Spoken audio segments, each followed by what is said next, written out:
God. I've forgotten how to do it.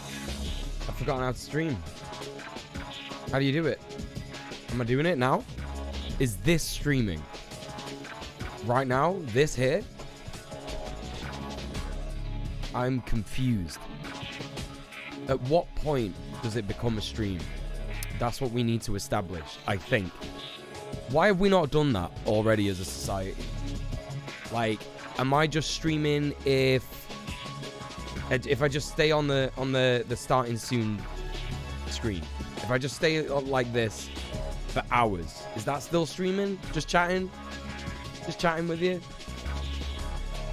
What if I never show my face for a whole stream? I know streamers that do that, and they're very good, and that's fine. Muel podcast, that's right. What's going on? Oh my god, look at you all in the chat. It's such a pleasure to see all of you, and it's stupid. I know, it's fucking stupid. Like, every time there's like a break from streaming for me, even if it's like a couple of days, I'm like, oh my god, no one's gonna be there when I come back. Everyone's gonna have forgotten I existed.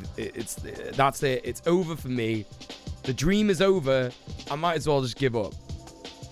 But I know that that's bollocks, and you've all proved it by, like, even though I said to you all I was starting the streams again today, I'm super late. It's like, what time is it?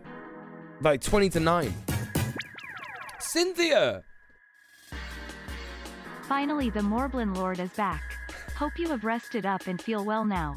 Donald Morb, less than 3. Donald Morb. Thank you, Cynthia. Thank you so much for the resub. How are you doing? Look at all the people in the chat. I'm going to read everybody's name out in the chat. Johnny, Hell to Pay, Paz Potato, Boop, JMM, Ludo, Shafiq, Cynthia. Oh my god, Prince Infidel. It's only been 4 months I'm subscribed. Feels longer, in a good way. Thank you so much for the 4 months, Prince Infidel. How are you doing as well? Welcome in. Where was I? The Orrery. Who else we got? Who else we got? We got Lyra and friends. Hello, Lyra. How are you doing? Ludo, I think I already said your name. Jenza, how are you doing? Kusi, what's going on, Kusi? Disco Detective Robart. Hello, hello. Tall Harris. Oh my god, Tall Harris. Thank you so much for the resub with Prime Gaming as well. Oh my god. Thank you, thank you, thank you. Now that's what I call streaming. That is what you call streaming. It's what I call streaming. Disco Detective, that's a good name. I like that. Box Full of Leaves. Hello. You can't save that amazing beard and then hide it from the people. That's a good point. That's a good point. Oh my god. Tall Harris, hello. Welcome in. How you doing? Galasbar, what's going on? Anna Marabella. That's a nice name. What else have we got? Grublington, thank you so much for the sub. Thank you, thank you, thank you. Multitude of drops. Hello. Hello, hello, hello. Discrota, how are you doing? What's going on? How are the gnome dance preparations going? Me and Sophie are organizing when we're gonna hang out. So it's coming. You better believe it's coming, Discrota. But welcome in. Welcome, welcome in. Gang, thank you so much for the subs. But I will say, don't pay attention to the hype train. Don't worry. Don't let it grab you in. Don't let it distract you. Because we do ask... Thank you, Cynthia, for gifting a sub to the Discrota. I don't mind subs. I don't mind subs. I genuinely don't. If you want to choose to sub, Even after hearing what I'm about to say, that's entirely up to you. You're not going to get banned. I don't care. It's whatever. It's still very nice for you to support me and want to watch without ads and stuff like that, because I can't control ads on Twitch. But basically, here on my stream, I do ask you to consider donating via the sub off Twitch command in chat for a number of reasons. The first reason being that it means that 100% of the money that you spend will go directly to me rather than Twitch itself. The second reason is that Twitch itself is a terrible platform. It's fucking shocking. It's disgusting. It's shit. I'm actually going to be doing my new video on that this week. We all saw the other week the news about the Buffalo shooting. The guy that traveled to a predominantly black area to specifically kill black people thought that Twitch was the appropriate platform to stream his mass killing on. And that says a lot about what Twitch is like.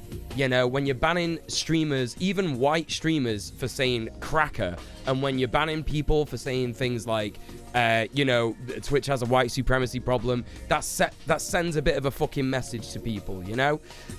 So please consider that when you're doing your subbing and you're giving bits and stuff like that. If you're still going to do it, I can't stop you, like I said. But we are trying to make a bit of a statement. I am trying to survive. And, yeah, so just consider that. But thank you so much, regardless, for the subs. DJ, how are you doing? Welcome in as well. We got DJ here. Who else do we got? We got some new people in. Survided, hello. Kiri Magic, hello. What's going on? Well done. Well done. Why am I saying well done? Told you, can't even stream. Can't even stream. Ludo, thank you so much for the £3 Ludo with the first donation of the month in the chat. Thank you so much. Thank you. Nakalita, how are you doing? Have you seen the BBC update on their transphobic article? Yeah, I saw that on Twitter. I haven't looked at it, but I know my good friend on Twitter, Chicanery, she actually tweeted about that. And I was meant to have a look at it, but ADHD, all that stuff. Perhaps we'll have a look at it in the bit alongside the news segment, you know? So let's take a look at that later, yeah? Sarah the Green Ranger, hi, how are you? Fuck the ECU, honestly. Oh, is that the board that's like had a look at it? Like had a look at the actual complaint and stuff? Yeah, we'll check that out for sure. We'll check that out. Absolutely. But chat, how have you all been? How have you all been? What was I talking about before I did the whole spiel about subbing off Twitch? What was I on about? I've completely forgotten. What have I been up to? You might be wondering. Nothing. Literally nothing. I've still not been back to the gym. I've not been to the gym in about a month. It really sucks because I'm starting to notice that I'm losing muscle. And that's like a big thing for my body dysmorphia, where I'm just like, oh, fuck. But I know it's not a huge thing. I'm trying not to let it bother me too much. But I've just been like, literally like, no. Because I don't want to get long COVID, you know? I don't want to... That's the whole thing. Multitude of drops. Thank you so much for the £5. Oh my god. Thank you so much for subbing off Twitch and supporting the stream. Thank you. Oh, and that's another thing I want to say. All the people that were donating to the stream, like while I was sick, while I wasn't streaming, thank you so much. That means the absolute fucking world to me. One of the things that was really fucking with my head, while I was off stream, was the fact that I just got to the point where I could like make enough money to start to like save a bit of money. Do you know what I mean? Like I was able to survive off stream for a bit, like for about 3 to 4 months, but the stream was growing and Patreon was growing so much that it was like, oh my god, I'm able to like put some money aside. Like I was able to use the money from Patreon to like just have that in like a fund for videos, right? Which is super dope because I want to save up to get like a little monitor, because my camera, my really, really good camera, like not this camera, my really good camera that I used for like videography and stuff, it doesn't have a flip round screen, you know, one that you can like see yourself with. So I'm saving up for one of them. But I digress. Yeah, like I was feeling really good about the fact I was able to like put some money aside with the stream, and then all of a sudden it was like, nope, sorry, you got COVID, you can't stream, but that's it. And I felt like shit for that, honestly. So I was just sat there like feeling real mad about that. But, you know, tried to put all of that out of my head, and I was like, fuck it, it'll be fine. You're not going to be not streaming forever. You're going to be okay. Because obviously I don't get sick pay, you know? Anna Marabella, thank you so much for the £5. Thank you for subbing off Twitch, and thank you so much for supporting the stream. I appreciate that. I appreciate that.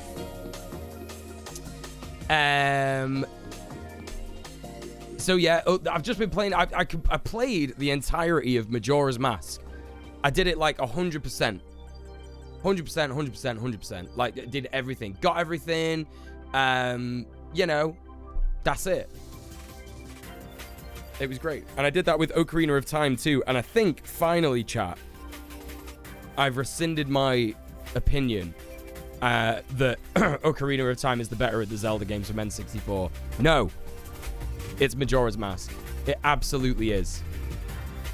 Am I going to speed it up? I have considered doing a speed run. Of Majora's Mask. Oh my god. I've really considered it, but it looks so intense. Like, it looks so hard. I'm just like, what the fuck? Hey, Rosenkreutz, how you doing? Yeah, save one. I've still got the beard. Look, I was gonna shave it like a couple of days after the stream if Shave had won. No, it's still here and it's still thriving. Look at the state of it. It's huge. It's absolutely fucking huge. What a mess. Let's see how people have been doing. Discross says my internet is kind of bad today. Whoa! My beard brother. Thank you so much for the £3.69. Nice. Thank you for subbing off Twitch, and thank you for supporting the stream. Appreciate you. Shafiq's got to head off to Family Zoom. No worries, Shafiq. You get that done. Anna Marabella says, it's been a good day. Got next week off and a tattoo consult booked for it. I can't wait for the day when I can afford my first tattoo. 32, first tattoo. That's what I want. That's what I want for my 32nd year. Before the end of the year, I'm going to get my first tattoo. It's going to be Berserk related. Or 9 Inch Nails related. I've not decided yet. It's Morbin time. That's right. It's Morbin time. Hell yeah. It takes an awfully long vaccine to prevent long COVID. Yeah, true. Had some bad days, but today is good. Hell yeah. Good to see you. Good to hear it. Hey, 30 Bird. How are you? I think I said hi to you before, but I'm just making sure. You know, ADHD. It's so hard to get into the habit of exercising. That's true, yeah. You getting on a flight soon? Oh, I hope you have a great time away, Boop. But yeah, the British mask-hating holiday makers, that sounds like it sucks. Breath of the Wild when? Never. I don't like that game. Sorry. Not going to be playing that. Hey, Gayhawk. How you doing? Sorry to hear about your anxiety. Let's get some love in the chat for Gayhawk. Managed to donate blood and fuck up an appointment with the doctor. Happy to have it fixed now. I'm glad you got it fixed. Yeah. Oh, my God. As long as it isn't one of those shitty save game nade code thing runs. Wait, what is that? What is that? You tend to stop playing games near the end. It's probably an ADHD thing. Yes, it is. Hey, Vod, how are you? Get the lawnmower. I'm getting it trimmed. One of my mates is a barber, and he was actually the guy who got me. You remember I was telling you, I don't know if everyone was around for the Muel's Mistakes segment of the charity stream last week, but one of the main guy that got me into the jobs at Warehouse Project, great guy. He's my good friend. He's also a barber, and he wanted me to come in and take some pictures of him doing people's hair. And he said, listen, I can't pay you, but I can do your beard for you. And I thought, fuck it. Yeah, why not? Just taking a couple of pictures of hair, that's whatever. I'll just give him the raw file so he can edit it himself. And I get free beard trim, you know? Not free, but get a beard trim for it. It's good. Hey, Big Cub, how are you? Welcome in. Thought I'd open the stream to a bare-faced mule. Yeah, it's scary. It's not good. Not good. By the way, Mule, you're streaming in 720p. Is that on purpose? Yes. Yes, it is. I don't know if I have quality settings. I do have quality settings, so that's pretty good. It's not always that I get quality settings because I'm not a partner, because I'm an affiliate. So basically, I have to make sure I'm streaming in 720p. Otherwise, sometimes I just restart the stream a couple of times. You know what I mean? I want as many people to be able to get you know, get the stream as possible. I don't want people having to not watch the stream because it's, you know, thingy and buffering for him all the time, you know? Cryptid says, still looking for a job? Yeah, well, good luck. Hey, Dark Lambert, how you doing? 33, and I'm getting my first one, 5 years in my head. And I'm getting my D&D death saves tattoo before heading to Edinburgh to meet up with Rach and go. That's going to be fucking sick. Yeah, nice. That's going to be great. Yeah, you finally got a Becca a car. That's a dream of yours? Oh, I'm really happy for you. That's dope. Yeah, fucking love that shit, dude. Related to not finishing games, have you played a little bit more of a game I haven't finished in like 7 years? It's such an ADHD thing for sure. Majora's Mask would be the game that you would speedrun if you ever got round to it. That or Super Mario 64. One of the good friends of the streams, a good friend of the stream, Purse, does Super Mario 64 speedruns. So please go check out Purse. Purse is a great guy. God, I've not seen Purse in here in a while, but I watch his streams quite a lot. Oh shit, Mulebot's not got a fucking sub. I'm gonna have to give a sub to Mulebot. Holy shit. Oh, that is a good fucking coffee. I normally have a cup of tea, but I've got coffee today because I've ran out of tea bags. Because I drank so much tea when I was sick, and I have no idea why. My brain was just like, sick. You must drink tea. It just didn't make any sense. Jobs can no longer discriminate against you by saying you need a driver's ID to apply. Oh, you got a driver's ID? Fucking nice. Mr. Fishy says, hey, I'm currently at an immigration raid. If I send you details, can you get word out? Of course, Mr. Fishy. Yeah, get me on thingy. Whatchamacallit? Discord. For sure. Absolutely. Yeah, I love that for you. What else do we got? Good cup of tea cures everything. Yeah, it's a liquid. Tea is really nice when you have a sore throat. I think that's what it is. Yeah. Tea is stored in the bag. That's right. I got this idea that I never get around to, that I need to find coffee that I like. The best place that you can get coffee, I find, are these hipster places, like these hipster coffee shops. But it's so overpriced. Sometimes it's not worth it. Like, the best reasonably priced ground coffee that I've got that works for me is this stuff called Taylor's. And it's pretty good. You can get, like, different levels of strength to it. But yeah, it's just, yeah. The coffee at work is burnt. Burnt coffee sucks. It's so bad.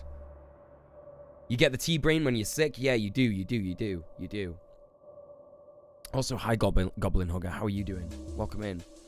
I've also been playing a game called Kenshi over the last few days. If you're wondering why I didn't start streams last week, I've been well for a week. I've been well enough to stream for like a week now. Since the charity stream, you know? If you're wondering why I didn't, it's because... Oh my god, Dark Lambert, thank you so much for gifting us up to Mulebot. Thank you. Yeah, if you're wondering why I've not been streaming for a week, it's because the last day of the charity stream, I was like, I'm going to stay up till 7 in the morning so we can raise as much money as possible for trans kids. And we did. We raised like, I don't know, another $400 or something, which was really good. I was really, really proud of that for spinning the wheel, playing Marbies and playing thingy. Those $25, those 25 quids, they add up, you know. They add up real soon. And we had so many 25 quid donations, along with like a bunch of other donations as well. So it was worth it. But staying up till 7 in the morning, oh boy. Oh boy. That sucked. It fucked my sleeping pattern for like a whole week. I was done. Like, absolutely done. And what I've been doing in the meantime is I've been playing Kenshi. And someone said it in the chat just now. I don't know where the fuck I missed it. I don't know who said it, but I think it was Rosencrate said, oh my god, Kenshi. If you don't know what Kenshi is, it's RimWorld. RimWorld is pretty popular, so I guess most people know RimWorld. It's RimWorld, but 3D with more bugs. It's like a post-apocalyptic world where there's some cool shit in Kenshi. That's why I play it, because it is really fucking cool. It's like, there are like robots and shit. Like there's like a race of people that are just like robots, and there's like Klingon type race, and there's a bunch of different races in the human race. Yeah, glitch bugs and insect bugs. RimWorld 3D bugs are not made by a dipshit. I don't know much about the Kenshi, about the Kenshi guy. Yeah, a weird bunch of societies. It's really interesting. Imagine Fallout, but there's no guns. Actually, that's probably the best way to put it. Imagine Fallout, but no guns. And yeah, because there's all sorts of things that are inspired from Fallout in it. Like there's bulls, but they look a bit weird. Do you know what I mean? And there's like dogs, but they're a bit weird as well. You know. So it's really, really good. It's really, really good. And I've just been obsessed with it. Because the problem with Kenshi is it's extremely unfair. It's like a true open world game. So it's not like RimWorld. You're not like constricted to just like one area of the map. You can go like wherever the fuck you want. No, there are weapons. There are weapons. You can use crossbows, and crossbows are like really hard to like learn and to train and to get like good ones as well. And there's also swords, and there's like armor and shit like that. And the great thing about Kenshi is that like you start off just as like you, and like I say, it's like RimWorld. So you hire people to come along with you, to band up with you. You don't hire them, you just like give them like a one-off payment sometimes, or sometimes you just meet people who want to team up. And you can just get about the world and go wherever you want, and you can build your own outpost, like your own, and it's a commune basically, because you don't, you know, you live with all your friends, and you farm and you feed each other, and you build houses for each other and shit like that. It's, you know, you defend it together. It's actually really fucking sick like that. And yeah, it's just really fucking sick. I'm just absolutely obsessed with it. Completely hyper-focused. There is sadly not normal bows. That is a big criticism I have of it, because I love normal bows, Cynthia. Being a Brit and knowing how effective longbows are versus crossbows, oh boy. Oh boy. If you like merciless post-apocalyptic open world games, I can recommend RainWorld. RainWorld is great! I really want to play RainWorld. It's like you're a cute little slug cat thing, aren't you? Hey, Kitty, how you doing? Welcome in. Yeah, it's very old Fallout. Yeah. It's very old Fallout, because it's like isometric, but not really, because you can change the viewpoint and shit. Yeah, it's really good. You can also, in Kenshi, use like massive like berserk swords. You know, like Guts' sword, like a huge fucking sword. And you kind of need them. That's the great thing about Kenshi. It's like, it tells you that trying to use these swords is insane, and you shouldn't do it because it's just so hard, right? But there are these just like giant fucking insects where if you hit them with a regular sword, it just doesn't do that much. Do you know what I mean? It just doesn't do that well. So you need these massive fuck-off swords, really. And my main character that I've been using in my playthrough, I've just started training him with a big fucking sword, and it's so good. It's so fucking good. Oh, I'm so obsessed with it. I'm so obsessed. At least two of the most important pieces of propaganda we teach children are longbows and Churchill. Yes. Both horrifically violent and dangerous things. Yes, that's right. Got a lot of imperialism done with the longbow. Yeah, for sure. Does it... I guess it does count as imperialism. Yeah, it does. Yeah, it does. I'm thinking about medieval times, and I'm like, is that like an empire? Yeah, because they seized like territories in France and shit, didn't they? Yeah, for sure. If you like post-apocalyptic survival games or town building games, you will love Estrogen. I'm good. Working on making my calves soft and moisturized for your tattoos. Nice. I'm doing good, cheers, Kitty. Yeah. Longbows are a medieval high-tech weapon. Yeah, that's true. That's true. And hi, Thoristar. Yeah. Hope you're doing good. What else have I got to tell you? That's the thing. I'm not like got that much to tell you, because I've really done nothing. I've really done nothing. You know, I've been watching the same kind of content that we watch here on the stream. I've watched like a bunch of videos that came out in between now and then when I last streamed and stuff. Not goblin stuff though. Like I save the goblin stuff for you lot. Yeah, I want you to know. I want to make sure that yous know that the goblin stuff is our time. It's our time. Any highlights? Yeah, Andrewism's video on Solarpunk, absolutely incredible. Love it. He's got a few videos on Solarpunk, and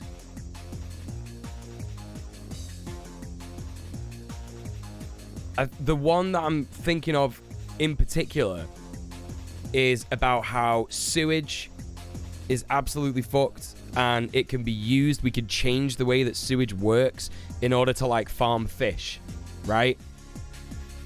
And ideally we wouldn't need to farm animals, right? But a lot of the world is not vegan. A lot of the world is like, you know, not ready to go vegan. Like they don't even have that conversation in some countries and shit, in some parts of the world and what have you.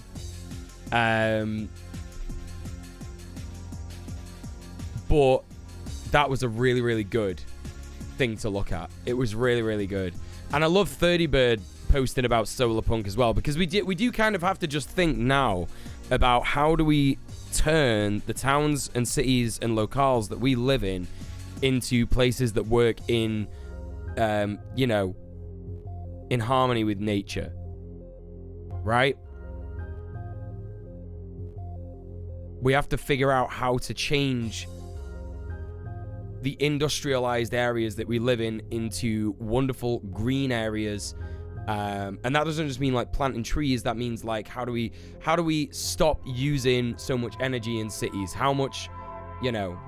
30bird says I could talk about Solarpunk for 30 hours. Why don't you start a YouTube channel? We need more lefties making YouTube content. Please do make a YouTube channel. Please consider it. Please do it. Been thinking of making some seed balls to spruce up your area. Thank you to Andrewism's video. Yes, seed balls. Hell yeah. Yeah. 100%. Because you could just like, that's the shit where he's on about like just dropping seeds in places and they'll just fucking grow and shit like that, right? Also, hi Smutty Babby Yaga. What's going on? Welcome in. Foreign Man in a Foreign Land has a new video on Skinhead Scar. Not watched it yet. It just premiered. Oh, hell yeah. We're having Foreign on the stream this week, by the way, on Thursday. You have, but you're terrible at remembering to record things. That's fair enough. Give me a link to your channel in the Discord if you've not already. That's right, Hell to Pay. Yeah, we're getting Foreign on stream on Thursday. We're going to talk about how drum and bass in the UK is extremely appropriative of Caribbean culture. RE seed balls, make sure they're native or non-invasive. That's a good point. That's a very good point, yeah. Andrew's Solarpunk stuff gives me the idea of a better future to live in a way a lot of stuff fails to. This is the thing, right? Because we don't get taught. We get taught all the time. And these messages get corrupted by capitalism, right? They get corrupted by the media and capitalism in like, you know, a lot of conservatives say things like, oh, what, you would go live in the woods and live in a pod and eat bugs? And it's like, no, like we can live as we do now, but just slightly different. Excuse me, you know? So much electronic music is derivative of dub, if I remember correctly. It's not just that. Right, here's the thing that people forget about drum and bass, right? Drum and bass is a marriage of reggae and dance music. And dance music unequivocally comes from black people. Like, most music comes from black culture, right? And dance music especially the stuff that was popular in the UK, which was taken from Detroit and Chicago back in the day. Those were the big places where the DJs were going everywhere. They were coming to the UK. They were, you know, they were dropping white labels to producers over here and shit, and DJs. And that's where a lot of like the UK dance music scene comes from. And then obviously taking from that, people who were into reggae sound system culture in the UK. You know, we're talking like second generation Caribbean, you know, people of Caribbean descent.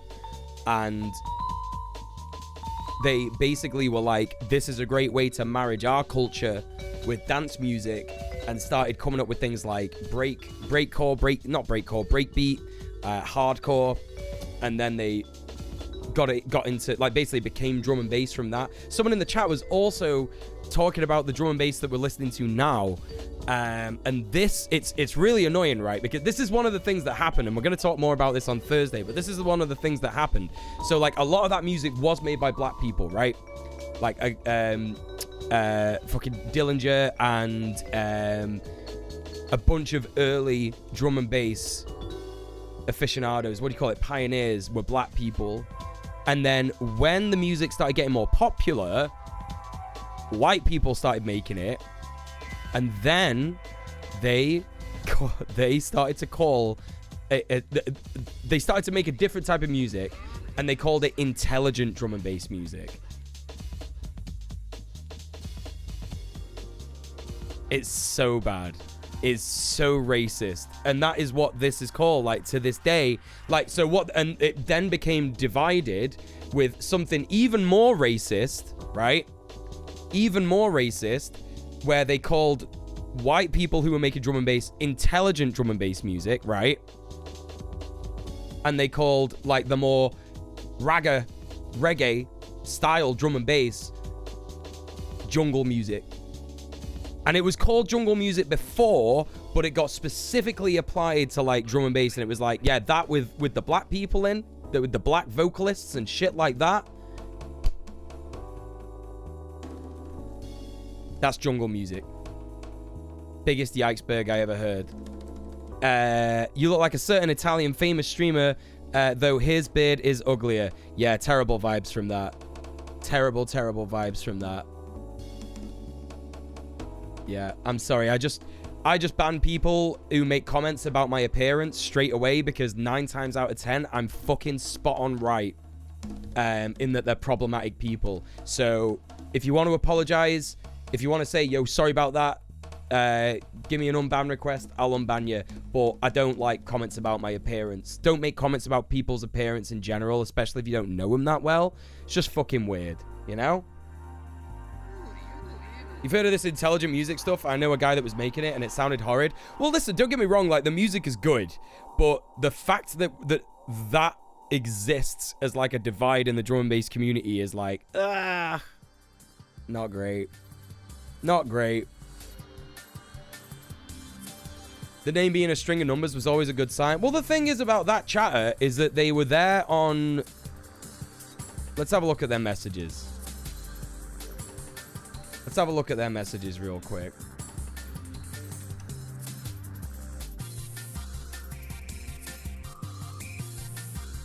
So it's like...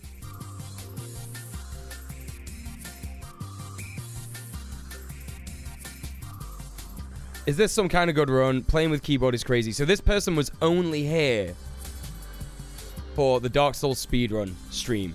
That's a red flag. People who have been to my streams just because I'm doing Dark Souls speedruns always get a red flag from that. If they don't want to, like, hang out with the just chatting streams, they don't want to hang out during the politics streams. Always a danger. Always a danger. You know, just talking about playing with keyboard, just about talking about this. I mean, this comment is like, okay. The way you explained your sexuality was kind of fun, not gonna lie. That's all right. I genuinely don't think this person is bad, but I'm getting red flags. If you want to send me an unban request, get it over here, man. Get it over here. I don't think these messages are yikes in particular, but just don't talk about people's opinion, like appearances. Even if you're saying that my beard is good, because I've had people come in the chat and be like, "Yo, sick beard, bro." Anyway, fuck gay people. Do you know what I mean? Like, literally like that, like those two messages back to back. So it's like, I just can't take a chance. Like my chat's comfort, and my comfort comes first, right? You know what I mean? Name is literally a bunch of numbers. I don't know. I don't think it's a bot. I don't think there's a bot there at all. I think it's a bit wrong to assume that, but yeah. Dark Souls has its share of chuddery in the fan base. It absolutely does. Think about it. This is why I still do. This is why I still stream runs of Dark Souls, because I do want to grab gamers from there. I want to grab gamers from that area of Twitch and be like, yo, listen, if you don't like that toxic community, if you are queer and you like these games, I'm your boy. This is your place. You can be here. I thought we were pro fucking gay people consensually. You know what I mean. Come on. Come on. Yeah, that whole get good bollocks. Yeah, like the toxic masculinity involved in the Dark Souls community is so fucked. Extremely fucked. So, yeah, you know. You've done something loosely similar with map games. What's map games? What is that like? Is that like Empire Earth and shit? Ultimate says I'm a big fan of Psytrance, and their appropriation there with Goa and all is also really yikes. Yeah, I heard about a bit of that as well, Hell to Pay. Yeah. But anyway, if you're interested in the conversation about the appropriation of Caribbean culture in drum and bass in the UK, then get involved on whatchamacallit, Thursday. I'm going to be speaking to a foreign man in a foreign land. He is Bahan. I think that's how you pronounce it. Bahan? I never know how to get the inflection right on certain words. Someone in the chat had a go at me for saying ocarina before, and I just don't care. But when it comes to like where people are from, obviously I do care.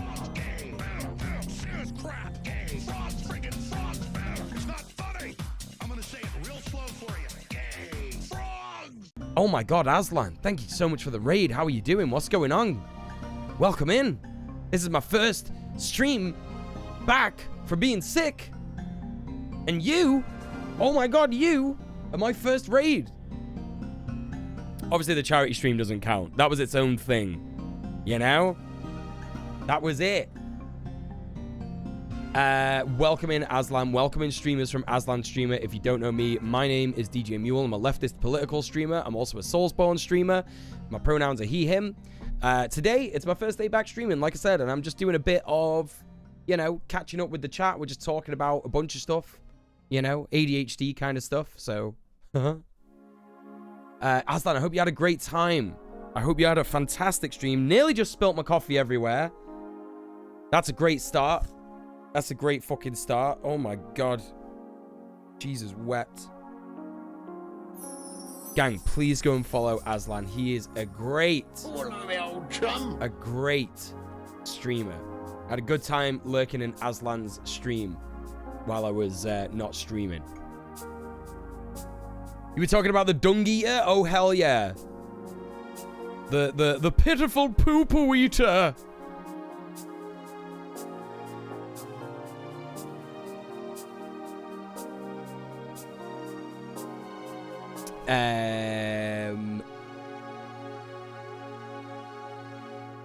I agree. That's why I'm trying to get people away from bad history takes in chuddery. Wait, what's that? What are you talking about?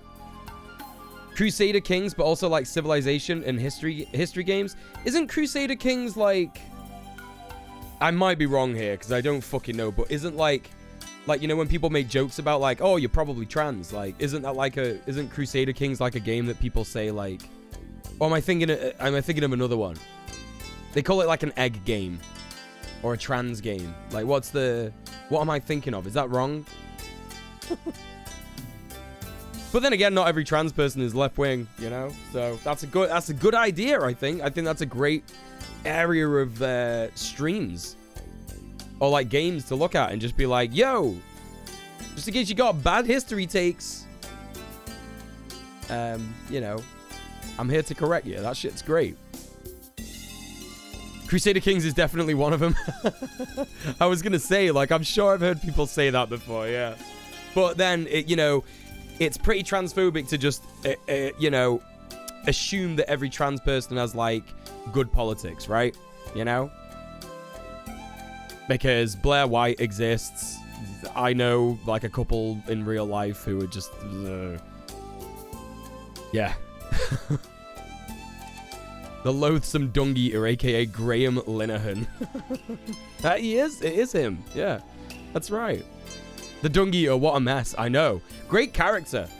I loved that about Elden Ring. Like, that was a great character. That and I think it was a necessary character as well. Because you are... Listen, spoilers for Elden Ring. If anyone's not finished Elden Ring, just duck out for the next, like, minute. I'm just going to do a little, you know, little spoilies. 5, 4, 3, 2, 1. You find out at the end of Elden Ring that, like, everybody is against you. Like, everybody in the fucking round table hole, they're all, like, after you, basically. They're not after you, but, like, they're using you, kind of thing. And I think that the Loathsome Dung Eater is, like, an important character to sort of get you in that mindset that not everything's quite right with that society. So, yeah, just fantastic. What a great addition. Like, really, really good. But, yeah. Spoilers are done now. Spoilers are done. Spoilers are done. Anna Maribella, thank you so much for being here. See you later. No, not even the Turtle Pope. No, the Turtle Pope is fine. Turtle Pope is nice.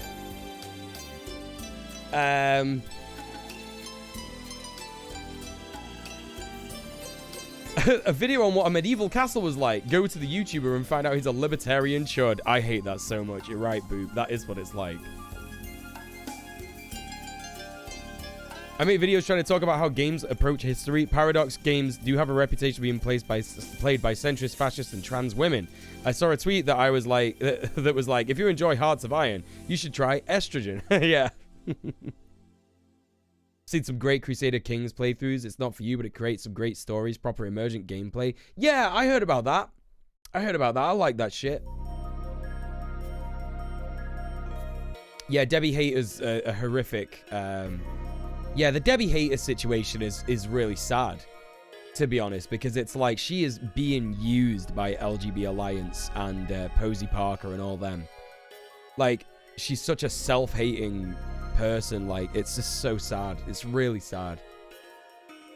You know, not making excuses for Debbie or anything, but yeah, it just sucks. Just really sucks.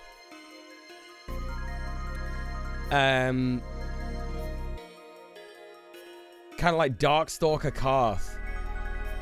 Oh, my mind's drawing a blank at that name. I don't know who that is. An interesting evil presence with threat, though, while I view Glinner as an annoying cockroach. Yeah. Oh my god, Hampy, how are you doing? What's going on? Gang, please go and show some love to Hampy Strange, one of the best streamers on Twitch. They're in the Rage Club with me. And just a fantastic beam. How you doing? What's going on, Hampy? And they're absolutely gorgeous. You know? There's that too. Been really tempted to make a video looking at potential queer themes in video games. Hell yeah, do it, Boop. I'm probably going to forget about these spoilers in about 2 hours. Yes! I love that about being ADHD. That's one of the best things about it. I think this is a good segue, gang. I think this is a good segue. We are gonna now talk about, because someone wanted me to talk about this in the chat earlier. I can't remember exactly who, but I will talk about this for sure. The decision on the complaints that people had about the Lily Cade article in the BBC, on the BBC News website. So we're going to take a look at the we're going to add to the content wall there. I'm going to get rid of imperialism because I think war just like implies imperialism, right? Content warning for transphobia, obviously. You know, if you don't want to hear about shit from the BBC, I totally get that. So we'll go in the politics category here. Do you want a reminder? What about?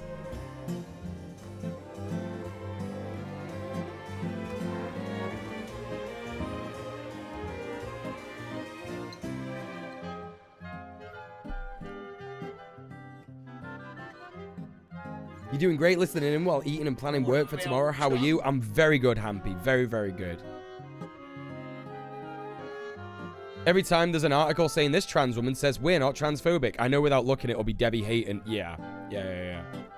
About the BBC article, I don't think we need to like go that much into it. It's as simple as the BBC wrote a horrifically, well, they write horrific transphobic articles all the time, but this one specific transphobic article that they published was referencing a sample size of statistics of a Twitter poll that was completely skewed in the favor of transphobes because it was done by someone from the LGBT Alliance or a similar...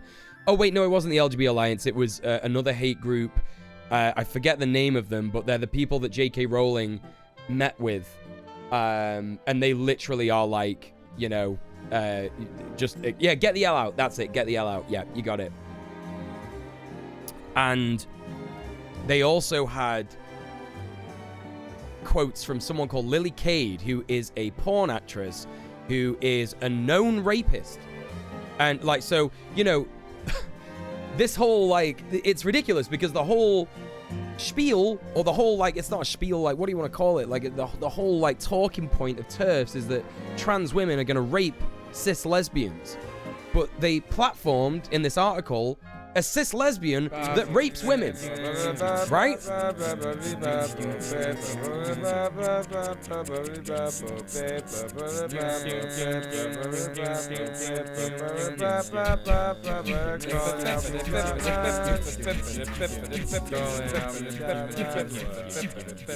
Marina, you gotta see them. How you doing, Marina? What is going on? Welcome in. Gang, if you don't know our lovely Marina Dove, what you doing with your life? Marina is my goblin sibling,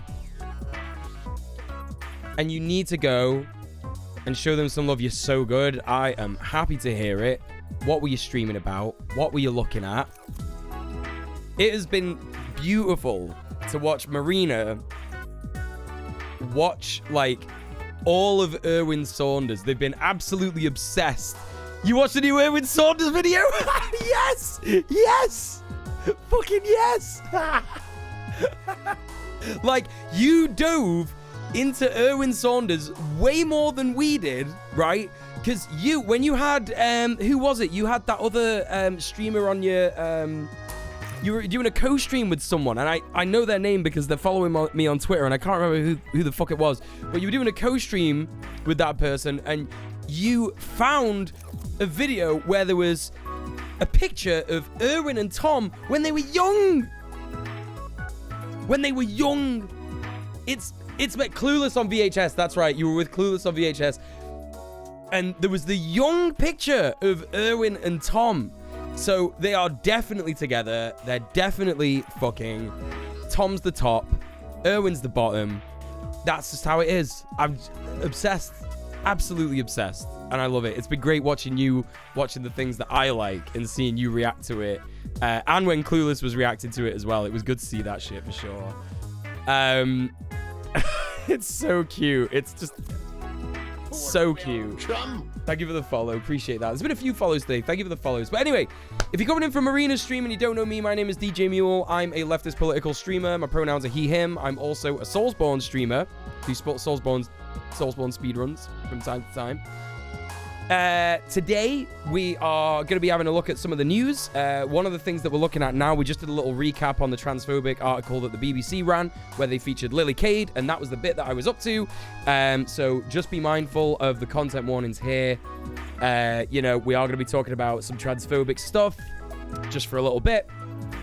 But yeah, you know, so Lily Cade, actually like a horrific, actually a cis, that was the whole spiel. What we were talking about just before we got the raid is that the whole TERF line is that trans women are sneaking into cis women's spaces and surreptitiously trying to sexually assault them, right?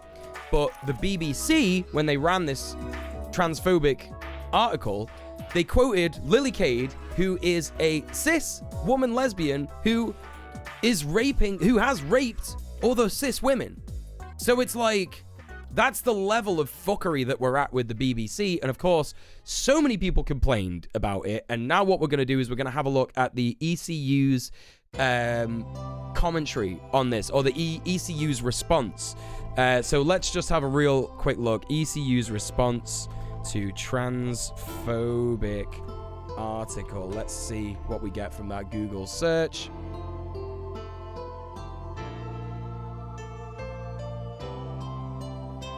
Okay, complaint. Let's read this together, gang. The ECU has received a significant number of complaints about the above article on the BBC News website. Complainants have raised a wide range of concerns about the accuracy and impartiality of the article and its capacity to cause harm and offence.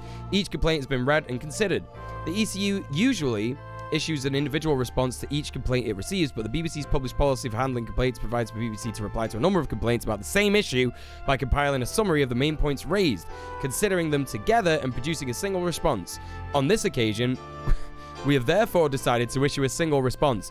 It's probably just because there were so many complaints. This is probably one of the biggest amounts of complaints that the BBC has probably had. Is this a response to the fact that Sean started a campaign against them? Sean didn't start that campaign. That's a little bit inaccurate. Like the calls to, you know, whatchamacallit, the calls to send complaints to the BBC over that article was actually started by trans women. And Sean was a great ally and added to that as well. But, you know, most content creators, like I myself, urged my community to write complaints to it and stuff like that. It's been a group effort, really.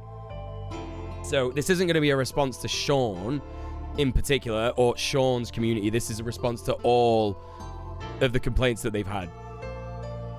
Considering together and producing a single response on this occasion, we've therefore decided to issue a single response in the form of a finding by the head of ECU, which addresses all of the significant points of the complaint, though not necessarily in the terms in which individual complainants have formulated them. So that's going to be a big point here. I think that's probably most people's bugbear with this particular response. And I imagine that what that means is that we're going to respond to this.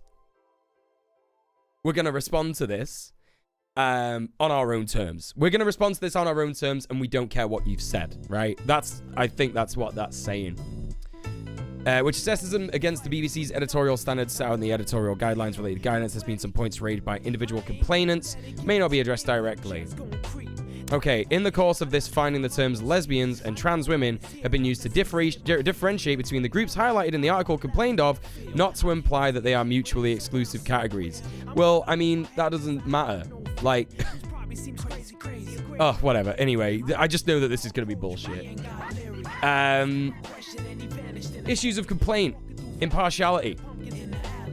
Complainants raised two distinct issues in relation to impartiality. The concept of due impartiality does not justify the inclusion in the article contributions from people or organizations considered by complainants to be transphobic. Considered by complainants. So the BBC already is saying that they don't see them as they don't see them as transphobic. That the article did not include the range of viewpoints necessary for impartial coverage of a controversial subject, about which the editorial guidelines say a controversial subject may be a matter of public policy or political industrial controversy. It may also be a controversy with religion. In determining whether they're controversial, we need to... Whatever, I don't fucking care about that. Shut the fuck up. Some complainants were offered an analogy between racist or homophobic views and the inclusion of views they considered transphobic, pointing out that due impartiality does not require representation of the racist or homophobic viewpoints. This is a lot, you know, gang. My fucking ADHD is not okay with this.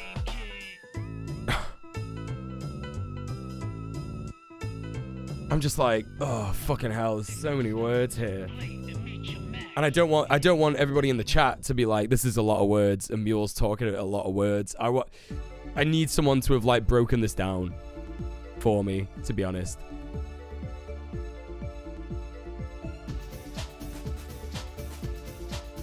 I'm just gonna skim read through this. Oh, there's a summary? Oh, there's a summary. Okay, if there's a summary, then yeah, I'll read the summary. Summary of findings. Okay. The head of the ECU found that the article, though a legitimate piece of journalism overall, fell below the BBC standard of accuracy in 2 respects. The headline gave the misleading impression that the focus of the article will be on pressure applied by trans women, and the treatment of the survey conducted by Get the L Out did not make it sufficiently clear it lacked statistical validity. He also found a breach of standards in connection with one contribution to the article subsequently removed, which he considers to be inappropriately addressed by an update added to the article. The complainants were therefore upheld in relation to accuracy and resolved in relation to the deleted contribution.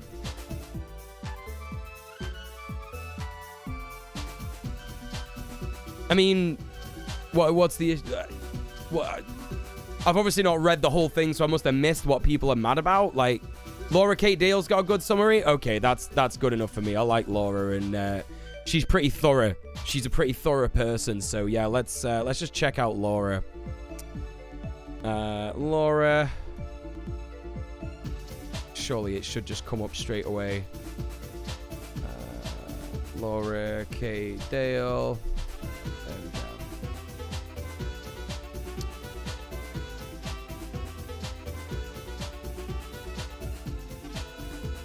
go. Okay, here we go. Trans activism's UK's response. That's what I want to see. All right. Let's take a look. There's a lot of reading here as well. Oh my god. There's so much. When was the original article published? It was like last year. There's just fucking hell. Okay, right. So we're escalating it to Ofcom. That's what I wanted to know. This is bullshit. They've not done anything about it. Yeah. That's what I wanted to know. That's what I wanted to hear. Okay, so the BBC are basically like, we're not going to do anything about it. When the BBC responds to a complaint, this is the BBC's final response. As a result, if you're unhappy with the BBC's response, agree with any of the points, it's time to raise it to Ofcom. Let's do it. The following form. Right, let's have a look. Make sure it doesn't show any of my details. Right, brilliant. Okay, gang, you know what to do. This is the bit. This is the bit that I'm here for. If I've not covered it all, please don't be mad at me. I've got ADHD. That was a lot of fucking shit to read through. It's just not something that I do on this channel. Do you know what I mean? There are plenty of other people who will do that shit for you if you want a more like specific breakdown of what's gone on and shit like that. Here, you can actually, I'll give you Laura K. Buzz's response if you wanna.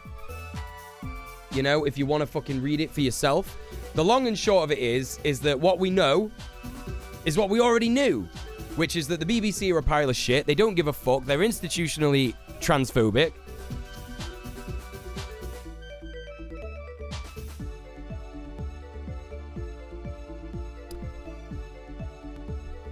And so that they've not done anything about this article. So Laura K. Buzz knows the score. Fill out that form. Do they care if you're not from the UK? The BBC broadcasts in every country around the world apart from North Korea. So get involved. Get it done. Shit, I've still got the charity stream stuff. Hang on. Let me get rid of these. Let me get rid of these commands real quick. Donate and the wheel. What else do we got? What else do I need to get rid of? Charity. There we go. Okay. Yeah. They basically said comparisons to homophobia are unhelpful because of the confusion around what is and isn't transphobic. Yeah, it's bollocks. Yeah, it's absolutely bollocks. Like, here's the thing. There's no point in reading through the whole article and getting upset about it, right? If someone's already read through it, thank you so much for reading through it. They are disgusting pieces of shit. And we know that the BBC are disgusting pieces of shit, not just because of the transphobia, a bunch of other stuff, right? A bunch of other stuff. So what we got to do, I felt like I had to, you know, oh, listen, if you're going to do it, you're going to do it. I can't stop you from doing it, right? My only advice would be is that if people have read it, like people like Laura Kate Dale, you know, other trans activists, you know, that you know and you trust, if they've read through it already, and you can get like a summary of what's gone on. I think that's just going to be better for everybody, you know, because then we don't have to like, it's stressful to just read a bunch of stuff about how like people don't care about what trans people think. Do you know what I mean? It sucks. So yeah. But we know what to do. We know what to do now. Fill out that form. Get it done. Get it bookmarked if you want to do it later or whatever. But yeah, absolutely. It's important. It's important to talk about this. It's absolutely important to talk about this. This is part of the news segment. And if you're new here, I'm sorry. We do depressing shit for like the first fucking 20 minutes, 30 minutes of the stream. Right? But that's kind of like, you know, that's the limit. That's the limit of what I wanted to do looking at that. Like, I don't want to hear about what the BBC is saying about complaints to the BBC. When the BBC it doesn't give a shit about trans people, like, of course they're not gonna give a shit. So yeah, let's get that form filled in, gang. I'm gonna fucking save that for myself tomorrow. Or later, probably. I'll probably do it later, actually, later on today. Anyway, today we are going to also look at Democracy Now's summary of the news. Democracy Now, democracynow.org, the War and Peace Report. This is Amy Goodman. Welcome to Democracy Now!, democracynow.org, the War and Peace Report. I'm Amy Goodman. In Uvalde, Texas, funerals are underway for the 19 fourth graders and 2 teachers killed a week ago when a gunman attacked the Robb Elementary School with an assault rifle he purchased just days after his 18th birthday. Over the weekend, the Justice Department announced it'll review the local police response to the massacre. Authorities now admit there were 19 police officers inside the elementary school shortly after the attack began, but they decided not to confront the gunman. All cops are bastards. Every single one. You know, when we say, right, if there are liberals here, or if there are leftists who, you know, perhaps don't quite believe in the all cops are bastards thing, that's what we're talking about when we say the police don't actually protect us. They don't actually protect us. Like, what's the point in them having... Look at these fucking guns. Right? I don't give a shit what you say. That 18-year-old was not as decked out as these fuckers. No way. No way. These motherfuckers have got, like, Kevlar vests. They've got, like, tactical fucking... you know, grenade holsters and all that shit, smoke grenade, tear grenade nonsense. But they didn't take out one 18-year-old with a gun and couldn't stop him. Like, this is proof that they're not here to protect us. They're here. Yeah, that's a great way of putting it. They're the Knights of Capital. They protect capital. They protect property, private property. That's all it is. And they're not even that good at that. You know? There's multiples of them who are trained to handle situations as a team. There's a thread that I read the other night, and I don't normally do threads on Twitter for the same reason that I didn't read that ECU report. Let me see if I've got it in my saved bookmarks. I might not have. Did I save that thread? I wonder. No. Oh, I did. I did. This is a great thread. I'm not going to go through all of it now. But this guy talks about how he was a cop for 10 days, and then he couldn't deal with it. Excuse me. Trashback Theater, hi. Trashback Theater says, cops are LARPers. I apologize to any LARPers who might be offended. Yeah, for sure. They totally are, right? You know, this is a good thread, and this guy talks about how he was going around and, you know, there's some transphobia in there, like the cops were being transphobic, and there's some, you know, anti-Latino racism in there as well. You know, it's super fucked, and the guy is, like, losing it. So, like, here's the thing, right?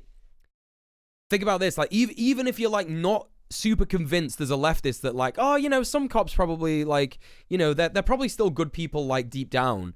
This is a good guy who wanted to become a cop, right? And by day 6, he is so anxious. He's like, I feel sick. Like, you know what I mean? He's like, I can't do it. I can't do it. I gotta fucking go. I gotta go. Yeah, it's a great thread. It's a great thread. I'm gonna fucking link it. Yeah, because Lyra's asking in the chat to link it. There you go. Yeah, if you want to read through that, check it out. This guy's got a great insight into it. Do you know what I mean? And does it sound like this guy's making it up? Because like the stuff that he says is just really expected. Like I wouldn't expect anything less from cops at all. You know? Anyway, so another good thread about the gun situation in America. Like, here's the thing, right? Here's the fucking thing. When people are talking about gun control, they're talking about this. I showed my dad this yesterday, right? You know, because my dad and my stepmom, they talk about this stuff with me, and I was like, yeah, if you want to know how crazy it is in America, because they have an idea of how crazy the gun culture is, but when, you know, they were talking about, like, why did he do it? Why did this guy go into a school and kill a bunch of people? And, you know, I had to explain to them that there's this whole undercurrent of culture in America that makes it like a video game, and, like, it grooms kids into becoming school shooters. And they make it like a game, and it becomes like, I'm gonna get a body count of 30. Watch, do you know what I mean? They like brag about it on like 4chan or Signal and shit, where they speak with other depressed kids who are like, I'm sick of my school, I'm gonna fucking kill everyone, right? Just because they're fucking, and it's not just because they're depressed. It's like a combination of a bunch of things, mostly capitalism, right? Capitalism makes people want to buy guns because it forces them into buying guns and making them believe that their neighbor is going to kill them if they don't have a gun and shit like that. But also, it's like, you know, the best analogy I could come up with it, right? But, you know, in reference to my life, is that I wanted to be a musician when I got older. I wanted to be a musician. I wanted to make my living making music and, you know, writing music, working in music and stuff like that. And then, you know, my dad comes from a musical family. Like, everyone on my dad's side of the family, all my uncles, all his brothers, all musicians. And every single one of them was like, don't bother. There's no money in it. And when you hear that shit as a kid, when you learn actually what life is like as a kid, thanks to capitalism, it depresses the fuck out of you. And so people get driven to, like, extreme things like this. Like, they get extremely, you know, wound up about the nature. Like, okay, I'm getting forced through school. School fucking sucks. And then at the end of it, like, I can't do anything nice. Like, I have to go work in a fucking office. Do you know what I mean? And then I had to explain to him. That it's not just that, but it's like, the gun culture in America is not just like, I have a gun because I want to protect my family. It's like, no, I have too many guns to use. I showed my dad this picture and it's like, yeah, so, you know, there's this thread about people owning guns in America, and this guy, you know, made a map in America. And I think my dad thought I was going to say something like, yeah, he made a map of America and, like, all the school shootings on it. But then I was like, no, he made a map of America with his guns. And my dad pissed himself. He was like, okay, I wasn't expecting that. That's insane. That's insane. You cannot use this many guns. So when these fucking idiots, when these rightoids say shit like, you know, oh, we need our guns because what if the government tries to take over? What if the government tries to become a police state? For a start, it's already a police state, right? Secondly, you think you're going to use that many guns? When the police come to take your fucking rights away, you think that you are capable? Do you have 900 hands? Where's your 900 hands, bro? When are you going to become the ball from 2.0? Like, do you have clones? Like, what are you talking about? Like, what is this? This is absurd. Doesn't include Alaska and Hawaii and Puerto Rico. You know? Yeah, but what if the government tries to become a police state against white men? Right. Right, exactly. Well, I mean, all they'd have to do is become a little bit communist, an anarchist, you know, and tweet about how, you know, how fucking left-wingers need to get trained in using guns just in case something like January 6th happens again, and they get fucking arrested anyway. Yeah. But what if they become a police state against white conservatives? Ah, you see, then fair enough. I get it. It's so ridiculous. Yeah, the 30 to 50 wild hogs. Yeah, it's just absurd. It's like absolutely absurd. Like, this is ridiculous. Like, this guy should have no problem with just giving away enough of them guns. If you're a gun collector, listen, this is what I think, right? This is what I think. I think that guys that collect guns like this, not just this guy, but there's like this family as well. This is just absurd. Look at this kid. Look at this sweet kid on a bike, like amongst all that. Like, this is so, like, what a horrific picture. This is like a horrible picture. Do you know what I mean? God damn it. That's like a full cartridge of shotgun shells for a combat shotgun. Right there on the bottom left. Good God. You know, and I think that with some of these guys, I think some of them just like collecting stuff. Right? I think it's cult shit as well, Cryptid. Yeah, the NRA shit, the gun shit, that's definitely cult shit. I agree. But I do think that some of these guys, like, they just like collecting stuff. And so they should have no problem with, like, you know, decommissioning 90% of their guns and just having, like, one working gun, you know, that isn't an AR-15 if you want to protect your family.